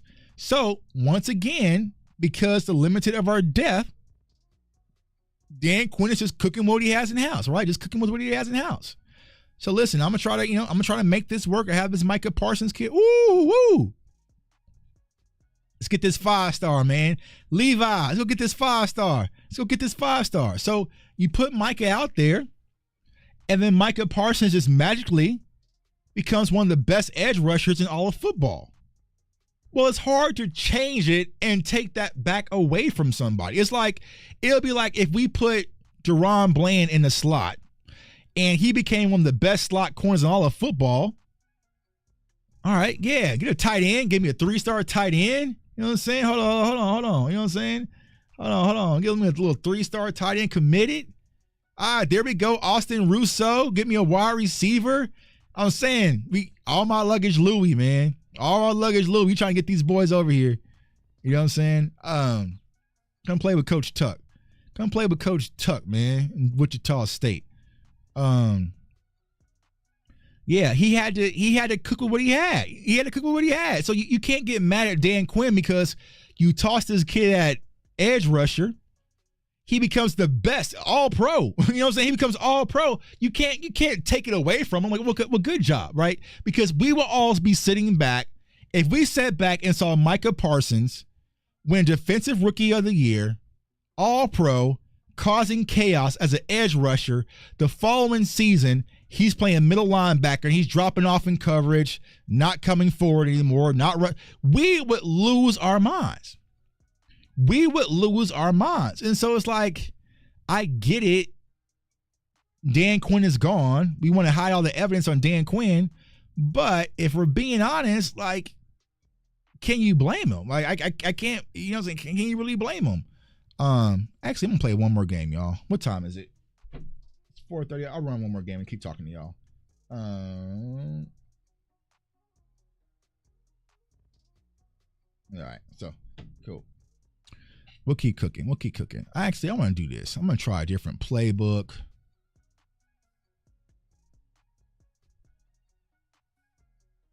All right. Edit my uniforms. I want to go with these throwbacks. My throwback joints. Play the Navy, man. Play the Navy. Yeah, like Marquise Bell. So like T-Jack was saying with Marquise Bell, right? I keep asking everyone, it was like, well, Dan Quinn put Marquise Bell at linebacker. Give me the other options. Who else was he supposed to put out there? They cut everybody. You know what I'm saying? I forgot what was the linebacker that they cut from the Colts for Weed. They cut everybody. They moved on from Harper. Like, there was no other linebackers. Like, they had to make do with what was there, and that's all Dan Quinn was doing. Now, that could be Dan Quinn's fault for not having some moxie and being like, I'm not doing this. Go get me this. Go get me that. But y'all know how the Joneses are. You know what I'm saying? You want to do no, I'm not running Kellen Moore's playbook no more. I'm running my playbook now. This is my playbook now. I see what's going on. My bad. So if you look at this, right, all my team is tired. They all tired because I'm not playing none of the other guys on the team. That's why they're getting cooked. Okay. Well, you're going to have to suck it up, bro. Pause, but y'all going to have to figure it out. Tired or not, y'all going to have to figure it out. Tired out, y'all going to have to figure it out. You know what I'm saying? It is what it is. It is what it is. Y'all going to have to. Nah, I can't. Yeah, y'all have to figure this out. Y'all have to play. Go out there and play. Ain't no substitutions. We're not playing no bunch of freshmen out there. We got some 5-star recruits in the house. And y'all gonna have to play. Y'all have to figure it out. You know what I'm saying? They see my team, they trying to pull a D-Law right now, saying we was tired. Nah, we not pulling that. Now with Coach I'll cut all of y'all. I'll send all y'all home. Back to y'all mamas. Everybody go home. Back to their mama. Y'all want to be tired? Y'all can be tired at home. Yeah, that wear and tear is crazy. Especially when you don't have no depth. I don't have no depth to sub nobody in. Like, you know what I'm saying? Yeah, they got a big back out there. Who's it? Who's this big old back? Yeah, they got a big old running back out there.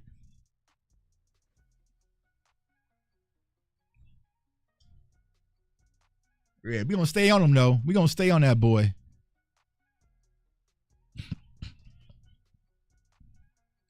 Our crowd all dead. Like, nah, y'all need to come on.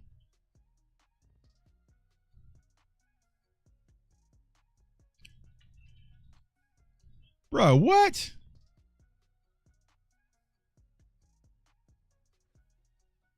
Roughing the passer. Y'all are whack, bro. That's whack. That is so whack, man. That is so whack. That is so whack. Get him. Bro.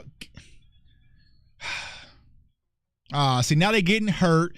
Now they tired. Now they hurt. You know what I'm saying?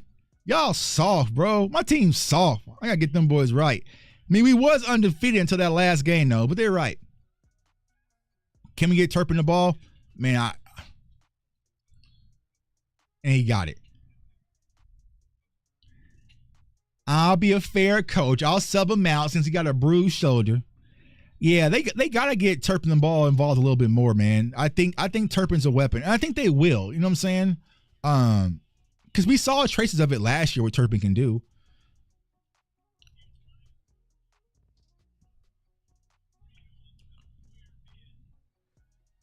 They just trying to line up on us and play power football. They trying to line up right on us and play power football. Hold up.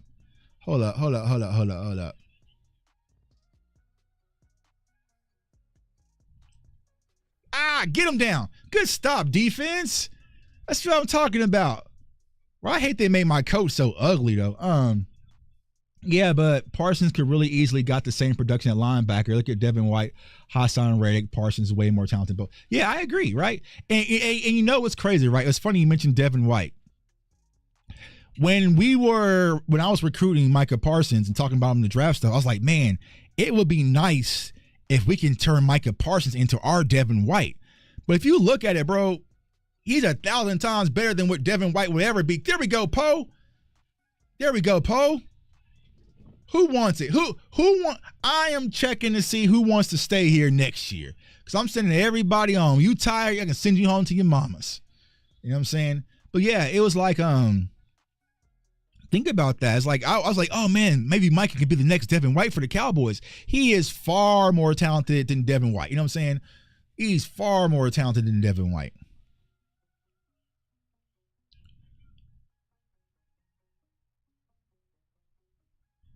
Yeah, now I can get into my bag, right?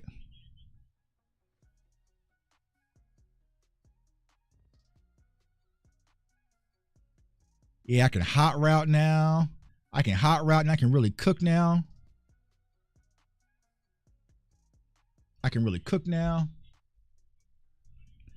Tuck, check this, man. Someone said all these teams improve well if we didn't need much and got players in positions I already mean no upgrades, just rely on young players. Yeah, but what? But that's what they're doing. But it's a huge risk when you had a whole draft class last year that didn't happen. So you're really relying to hit on our youth and the kids in our draft. You know what I'm saying? And that's a tall order. You know what I'm saying? You're relying on Marshawn Nealon to come out, hit the ground running. You're relying on Tyler Guyton, who looks well thus far, come out, hit the ground running. If this safety right here with this star comes over, I got one-on-one with Rounds, and I'm taking this shot. Just block for me up front. Got it. Go be a big boy, Rounds. Gotta go get big for me. Go get big for me. Over under screens, 10 screens for the Cowboys. I mean, they're gonna do a lot of screen plays, I think, this year. You know what I'm saying? So to who? I don't know. Bro, what? What the? That was a lazy route. That was such a lazy route. I might have to sub this quarterback out, bro. You might have to come out. Hold on. You get one more series. You got to come out. Yeah, why not? Good way to do it. Yeah, I don't know, man. The Cowboys, like I said, the Cowboys want to go and do things the hardest way possible so they can say, okay, our way works. You know what I'm saying?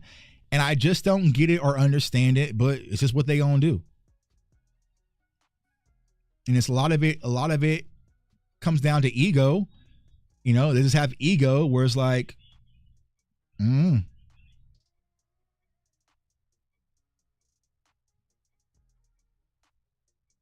Yeah, they have this ego, like the way they do is their way. And so we got to kind of just deal with it, I guess. You know? Yeah, it's that pride. Pride's the devil, man. Like, pride's the devil, ego is the enemy.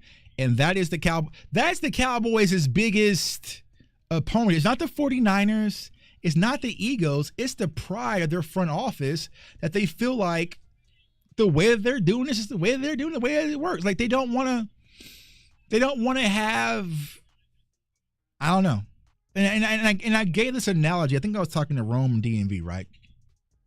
So a while ago, like 2 to 3 years ago, right, I had a personal trainer, and my personal trainer would have me track my food, track my calories, track all my water on how I was doing things, right? And every day I'd like take photo, or every Monday I'd take photos of myself. I had to weigh myself, put everything in this little app where he tracks it, right? Every day that's what he wanted from me. Now, me being hard-headed Jay Tuck, I felt like, man, I ain't got to weigh my food, bro. I ain't about to track all my water. I'm not about to sit here and do all this. I ain't got to take no photos. And so at the end of us being at 6 months together, guess how much weight I lost? I lost 6 pounds. Didn't really change. Didn't change at all. Just wasted 6 months because I felt like I can just do it my way. I don't need it. I've done this numerous times. I got it. So why did I hire a personal trainer if I feel like I was going to do it anyway, right? Hard-headed, right? So I can just do it on my own. And then I told him, he was like, bro, that's what you get. And he was like, are you really to listen, and do you really want to make that change?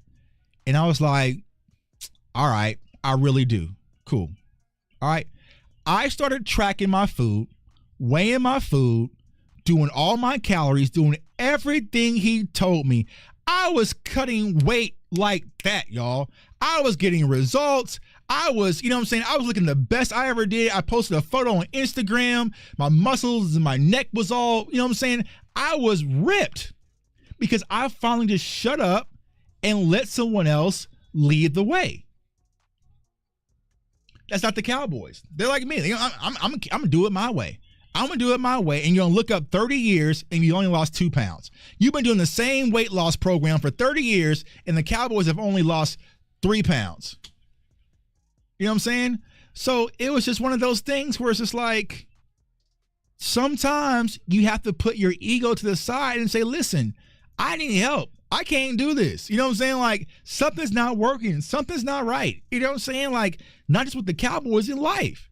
But they don't think that they need any help. They think they got it all. Bro, y'all can't. They think they got it all. What they're doing is working. It's the right way, you know? And that's just how they're handling business, and that's why they continue to get the same results they continuously get. Ugh. So yeah, it's ego. Ego's enemy. Ego's enemy. You know what I'm saying? So, and here's the thing. When I was messing up with my weight loss journey, and I only lost those 3 pounds or whatever I lost, 5 pounds the first time, I couldn't be mad at my personal trainer. The only person I could be mad at is myself. You know what I'm saying? And this is no cheap personal trainer. You know what I'm saying? Like, he has millions of followers. You know what I'm saying? Like, he's a big personal trainer. He trains athletes and all sorts of shit. You know what I'm saying? So I wasted money. I wasted time because I let my ego get in the way, thinking I can just do it on my own. I know what I'm doing. And this has been the fault for the Cowboys since Jimmy Johnson left. It'll be different. It'll be different, right? If the Cowboys were doing things a certain way and they got close. You know what I'm saying? They got close. You know what I'm saying? Like, man, you know, we haven't won a Super Bowl. Like if they were like maybe like San Fran, you know what I'm saying? Like, maybe they've been doing things a certain way and, you know, they had some success. They've been to a few Super Bowls. This kind of just came up short. Bro, you haven't even been close. You haven't even been close. You know what I'm saying? You don't get that opportunity to fill this up, Slim. You don't get that opportunity to act like the way that you do things is the right way. You haven't even been close. Hell, the Atlanta Falcons have been closer than you, bro. What do you mean our way? There's no way. You don't have the answer, Sway. I had it. That was a referee. You don't have the answers, Sway. You don't have the answers.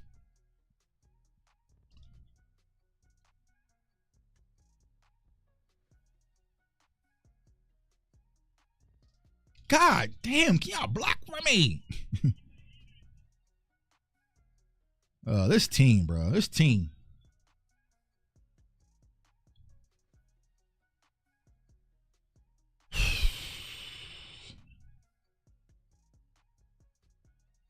Hold on.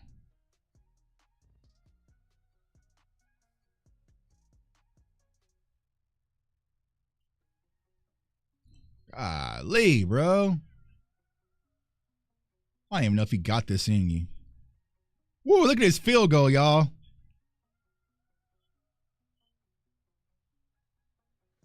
God.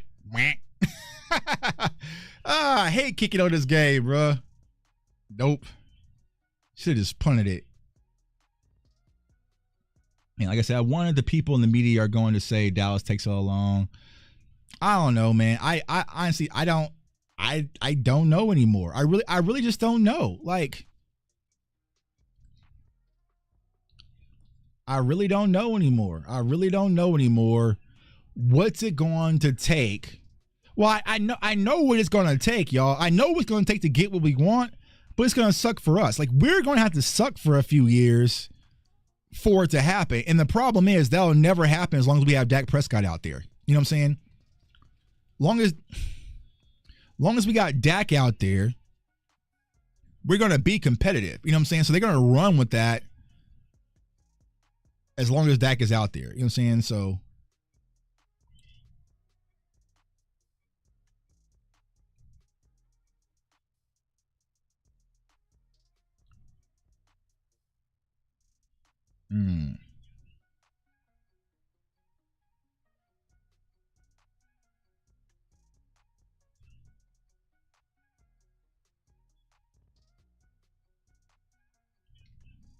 and get up and press.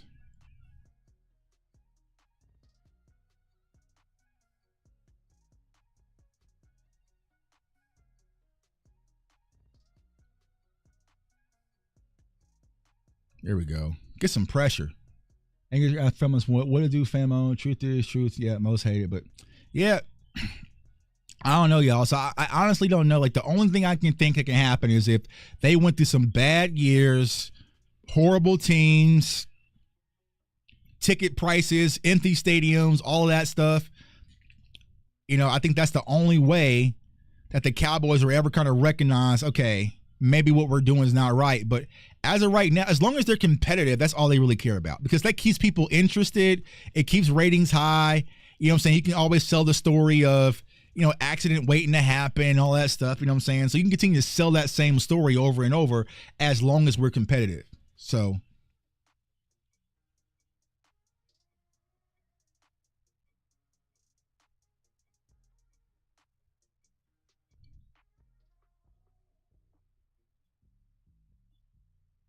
all right, let's see if I got something. If y'all can block for me.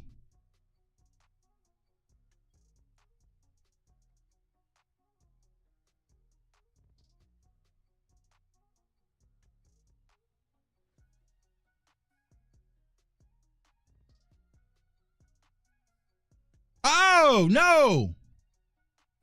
God, bro. Float it.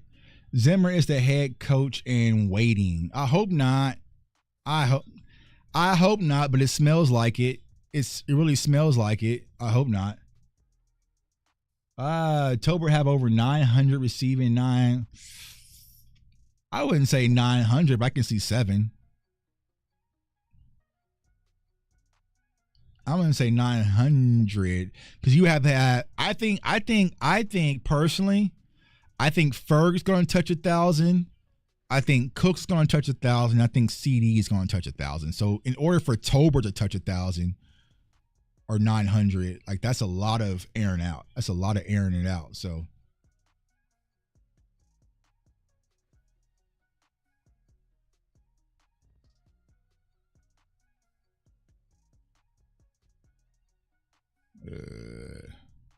Nobody not see that happening about Zimmer. Yeah, he better. I mean, when Zimmer stepped at that podium and said, "My good friend Stephen Jones," I was just like, I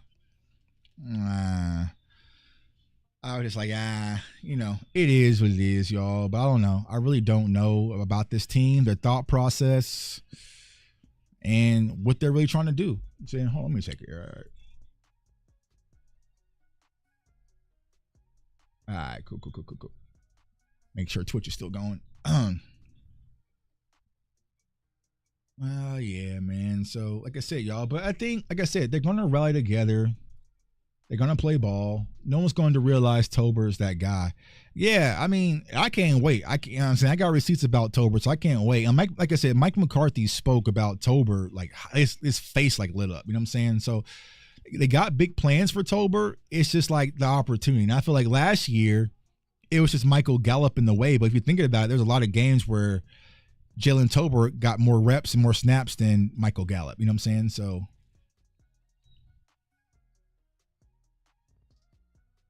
bro. Having Ceedee hold out, Dak can push the ball to whoever, not dominant to Ceedee. Once he gets used to that, yeah, I think it's gonna be a lot of opportunity for the younger guys while Ceedee is out. You know what I'm saying? It really gives them the opportunity to kind of go out there and be the guy. You know what I'm saying? They get to go out there and be the guy.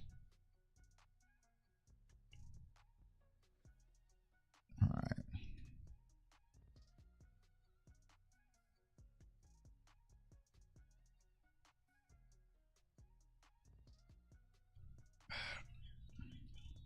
All right.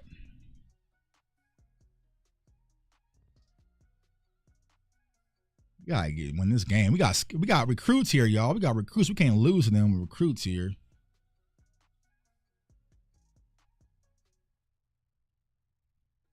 Game of losing them with recruits on visiting day.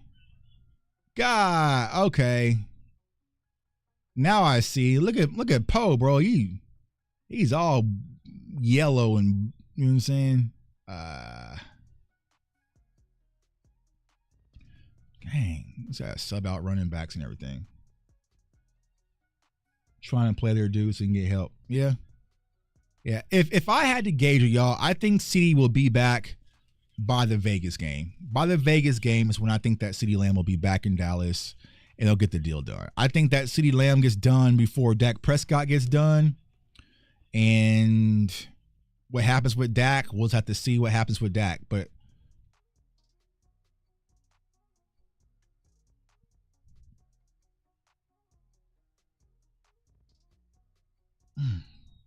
good catch. Good catch.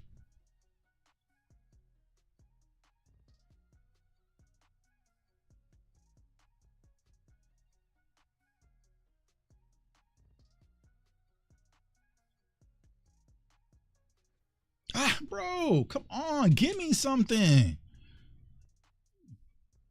I know you tired, bro, but come on, bro.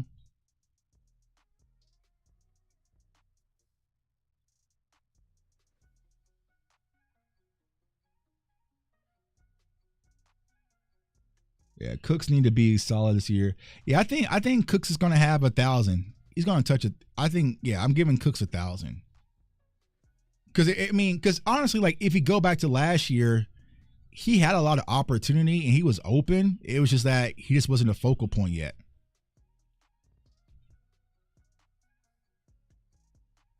Yeah, I think he'll, you know what I'm saying?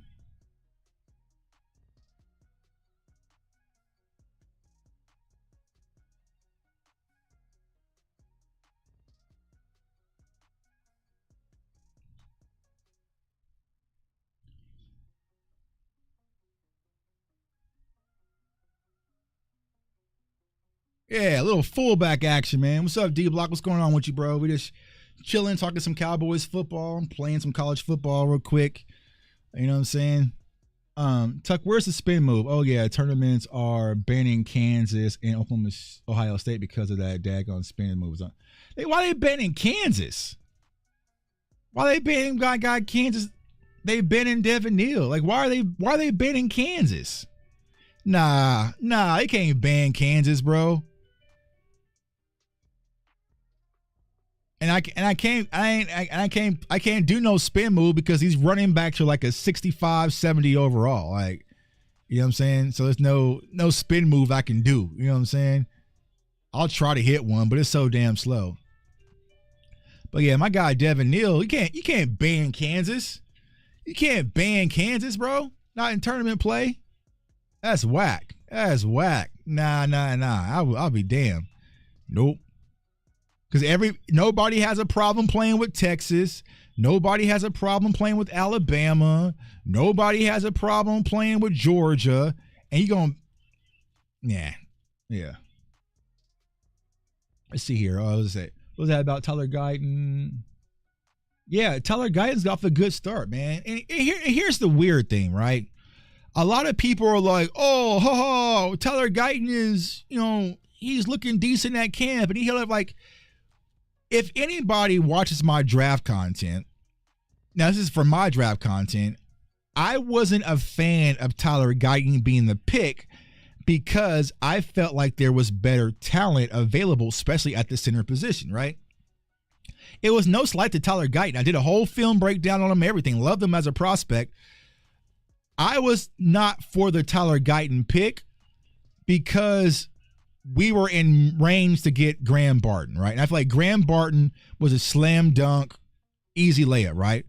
But since we were able to parlay that and get a center as well, the Tyler Guyton pick becomes a free space. Like, it's free money with Tyler Guyton. So there's really no downside with Tyler Guyton unless a wide receiver booms. But let's say, for instance, Graham Barton's, all pro this and all pro that. Now you're comparing Cooper Beebe versus Graham Barton, not Tyler Guyton, because Tyler Guyton was the best pure left tackle that was available. Though I love Jordan Morgan, a lot of scouts had him as a guard. So it's like, I think Cowboys fans get this weird, I don't know what the hell to call it, right? It was like, ha, I'm right, ha, I'm wrong. At the end of the day, I don't give a damn if it's T-Jack or Smoke out there playing. I want to win, bro. I want to win. What's Ole Miss banned for? Why they ban Ole Miss? Is it all because of spin moves? That's whack. That's whack.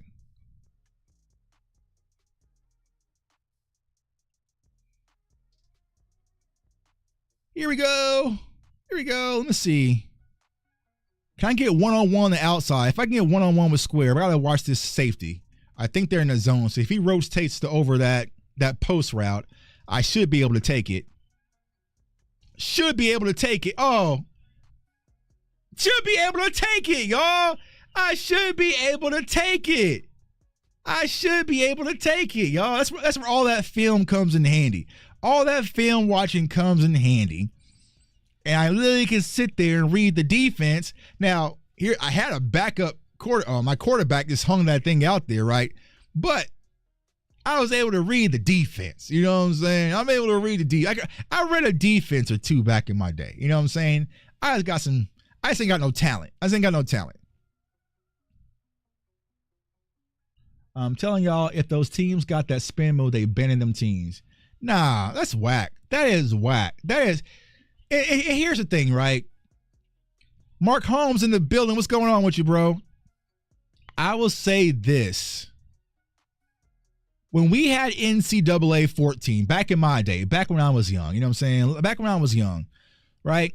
You were a real savage, right? You would just pick your favorite team and you would go out there and just play the game. And if you got dealt with, you got dealt with. So for me, I was a Florida State fan.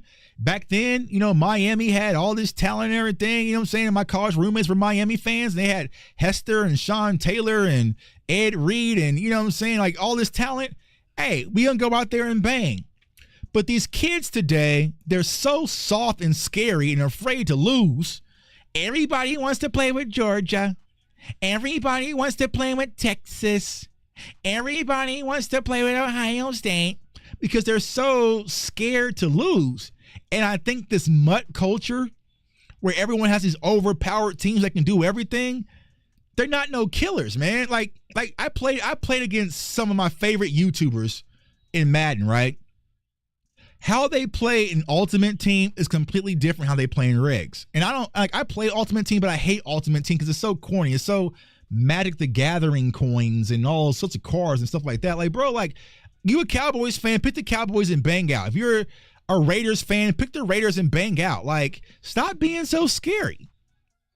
But the culture today is like everyone's afraid to lose, so now you want to ban a spin move. Now we want to do this, and now we want to do that, and now we want to find nano blitzes, and now you want to find all these extra stuff versus just like standing on your 10 toes, pick your team and just bang out. So it says Mark Holmes, where's my merchandise? Just playing. Mark, did you go to camp? I'm trying to think. I thought you said you're going to camp. Did you go to camp? Jet sweep is most broken plays against the CPU. Yeah, you got to use it. You know what I'm saying? So,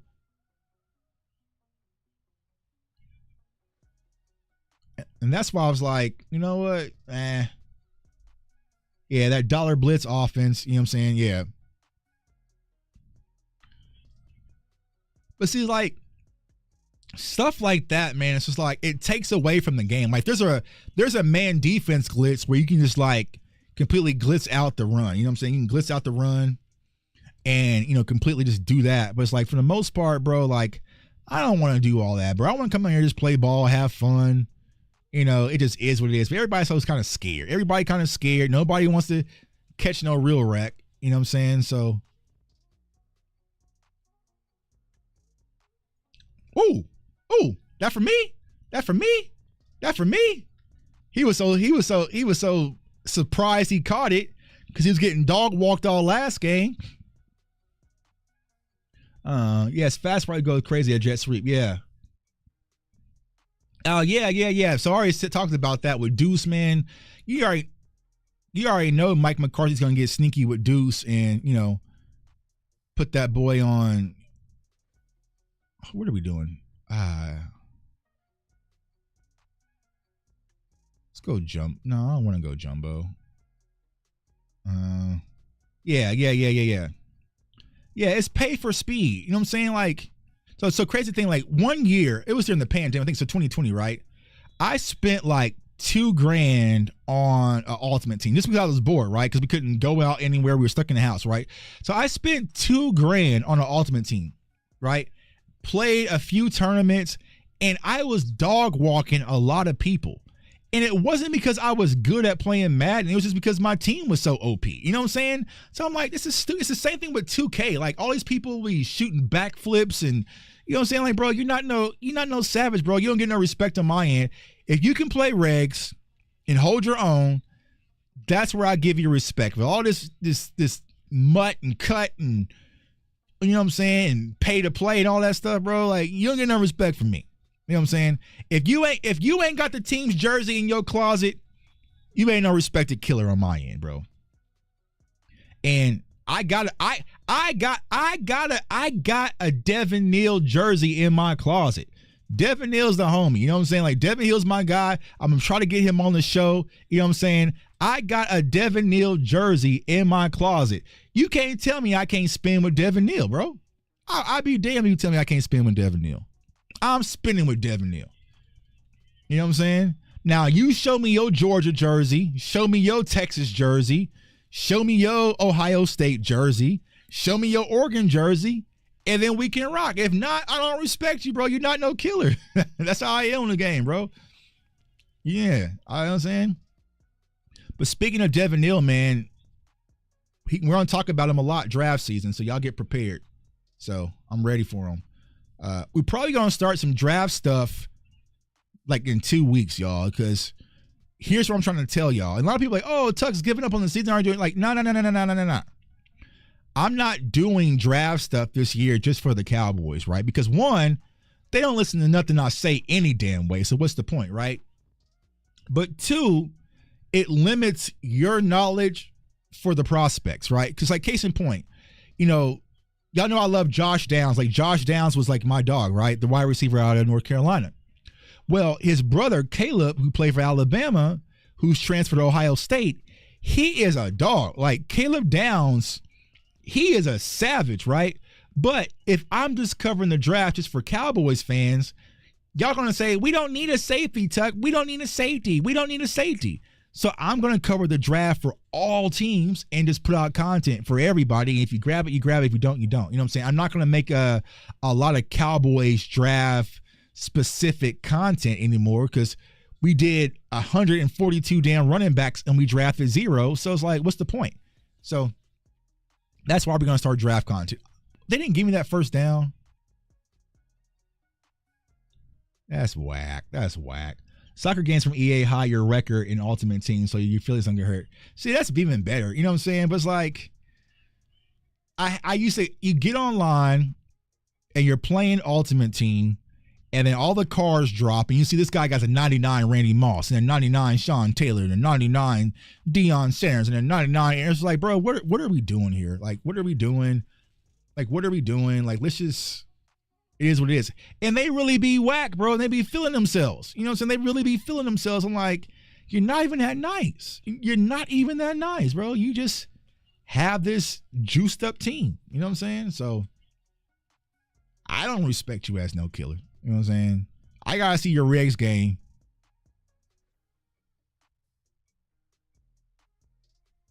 I got to see your regs game. You know what I'm saying? We got to see hit the Heisman on them, boy. Hit the Heisman. Ooh, that boy is about to die. He is about to die out there. Okay, you don't have to sit the next game, Poe. He is about to die. He about to die out there, bro. His whole body sore. You know what I'm saying? But shoot, that's what y'all get. If you would have won the last game, y'all could have took this game off. But no, y'all want to get embarrassed by Tulane, so everybody's back out there on the field. If you don't like it, call your mamas. Tell them to come get you. Because Coach Tuck going to bring in some new recruits.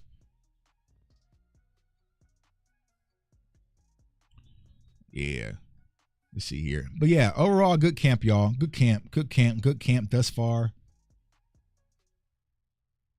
I don't know, Tuck. Draft season will not be the same without them legends. Oh, I'm going to do breakdowns. It's just not going to be for Cowboys stuff only. So it's not going to, like, think about it last year, bro.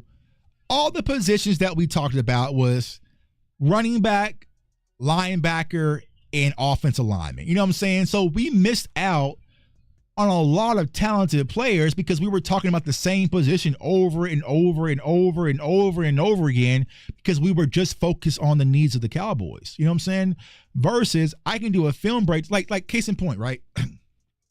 Tyler Nubin. Like Tyler Nubin is a dog, right? Tyler Nubin, I think he went to the Giants, but I didn't do a film breakdown on Tyler Nubin because we didn't need no safeties. You know, I didn't talk about Caleb Williams because we didn't need a quarterback. Like I'm not doing that this year. I want to make sure that I'm more versed, that I really break down and educate y'all and expose y'all to a lot more prospects versus just what the Cowboys can use. And y'all can always tie it to what the Cowboys need. So if we need a running back, well then say, Tuck, I like this running back in Dallas. But besides that, we're not going to just do the Cowboys thing this draft season, y'all. Because it's like, one, they be all over the place with their draft process. And two, you know, yeah, the first Madden championship was Regs. And they're actually bringing back Madden championships for Regs this year. But I'll tell y'all right now, I'm not touching Madden. I haven't seen one Madden trailer or anything. I have not even looked at Madden because there's no point, because I am not touching it. You know what I'm saying? I'm not touching it. Give me that. Oh, you gonna big boy me? You gonna big boy me like that? You gonna big boy me like that? You gonna big boy me like that? Get him. Oh, so I was in a fumble? All right. Dang, bro. Y'all out of shape. Everybody out of shape, man. Everybody out of shape.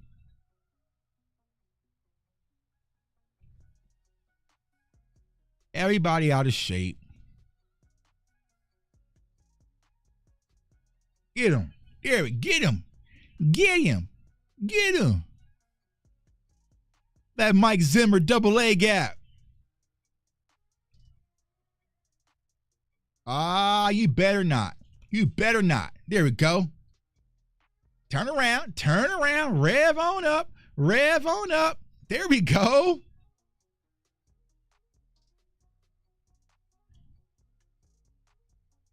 So as y'all see, I'm playing with WSU, bro. So many people thought that post I made about WSU was real, man. I had a newspaper in Wichita reach out to me because they thought I was the new head coach of WSU. Like crazy, bro. I had people who I know, like no, was calling me, congratulating me. Like, you know what I'm saying? Like, bro, it's just a video game. I just made a video game graphic that I'm going to be coaching WSU. But like WSU, they had a plane crash in 1986. And so they haven't had a football team back since then. So they never had a football team. They had a football stadium, but they never had a football team. They never brought it back. There's always been talks about bringing them back, but they never have done it. So I was like, you know what? I'm going to bring them back on the game. Yeah.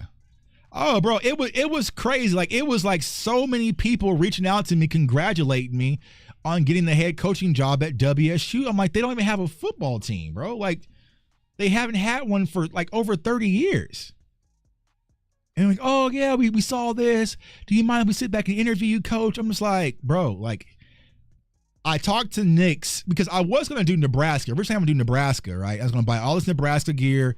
I was going to do like post-game press conference, like all this crazy stuff. You know what I'm saying? It was like a bunch of hype about the game. Oh, that's my bad. That's dumb.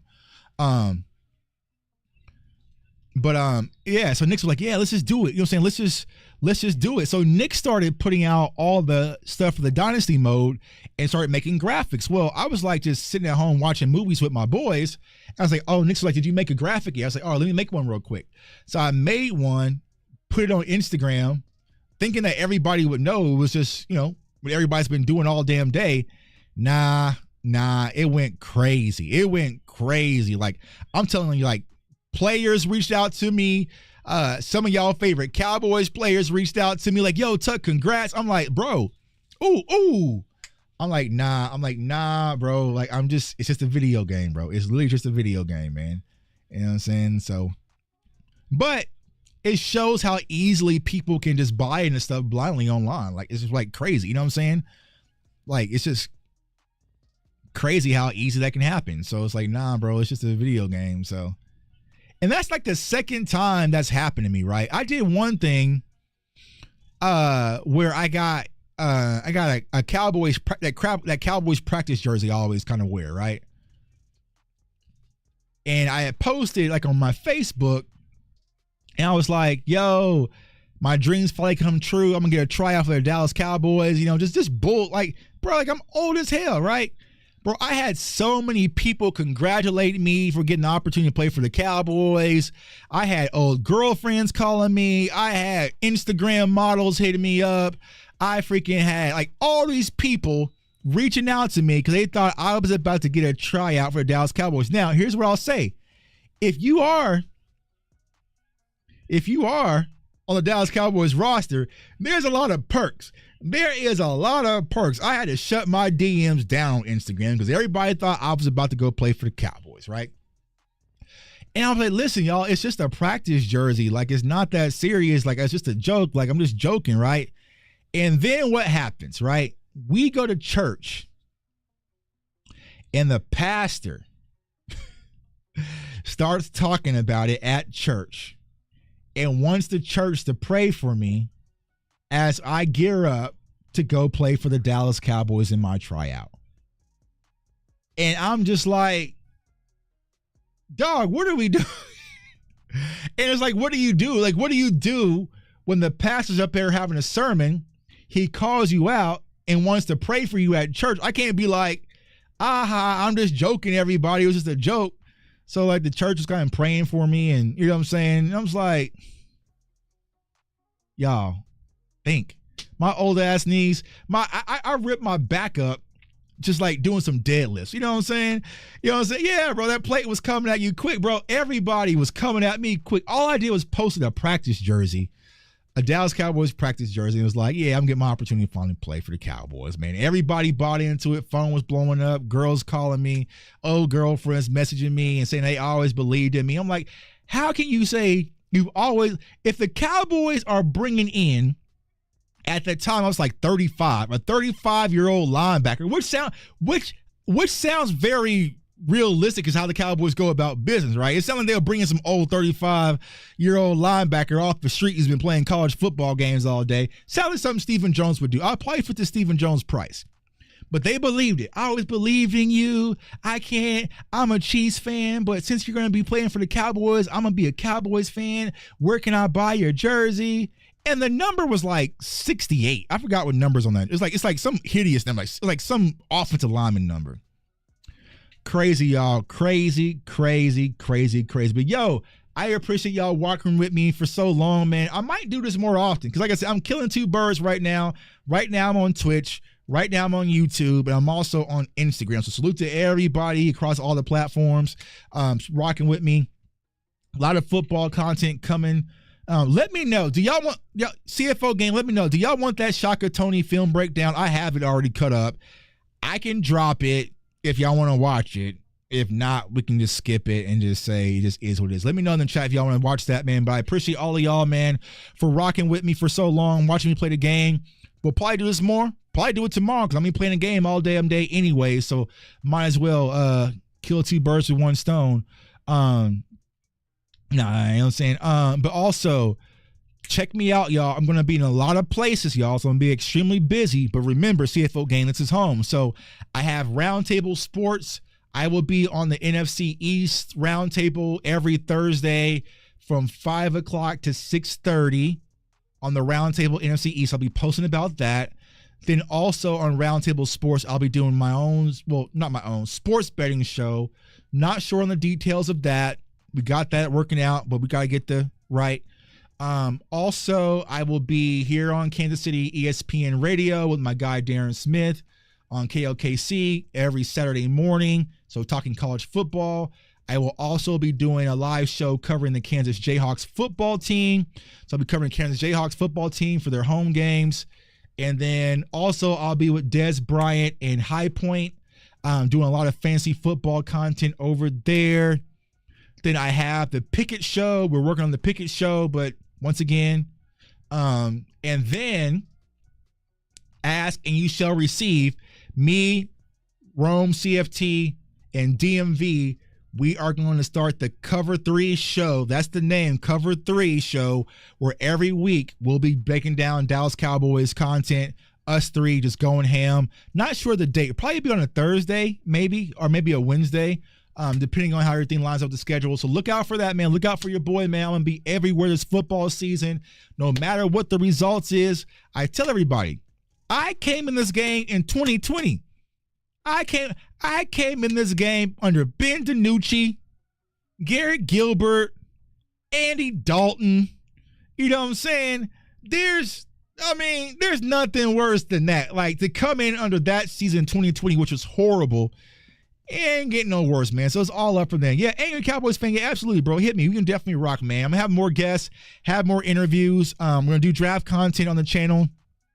I'm going to try to get some of these draft players on the channel as well. Now, some of y'all favorite prospects in your draft, this draft this year, then ran into a buzzsaw killer called Jay Tuck on this game, and I've already packed him up and got him up out there. So I want to ask them first, though, because a lot of the time we're just kind of just talking freely. Ask them, can I put the content on the channel? Because if you're a Texas fan, I play against Anthony Hill. I played against Devin Neal. I played against Wanye. Wanye got lucky. Haven't played Dez yet. I might need to play Dez on the channel here soon. And then I forgot. It was two other players I played against, right? So, yeah, I'm going to put their content. Maybe I'm going to ask them first for permission because I don't want to, do all that. And then we'll go from there, y'all. So I appreciate each and every one of y'all. Subscribe to the channel if you haven't already.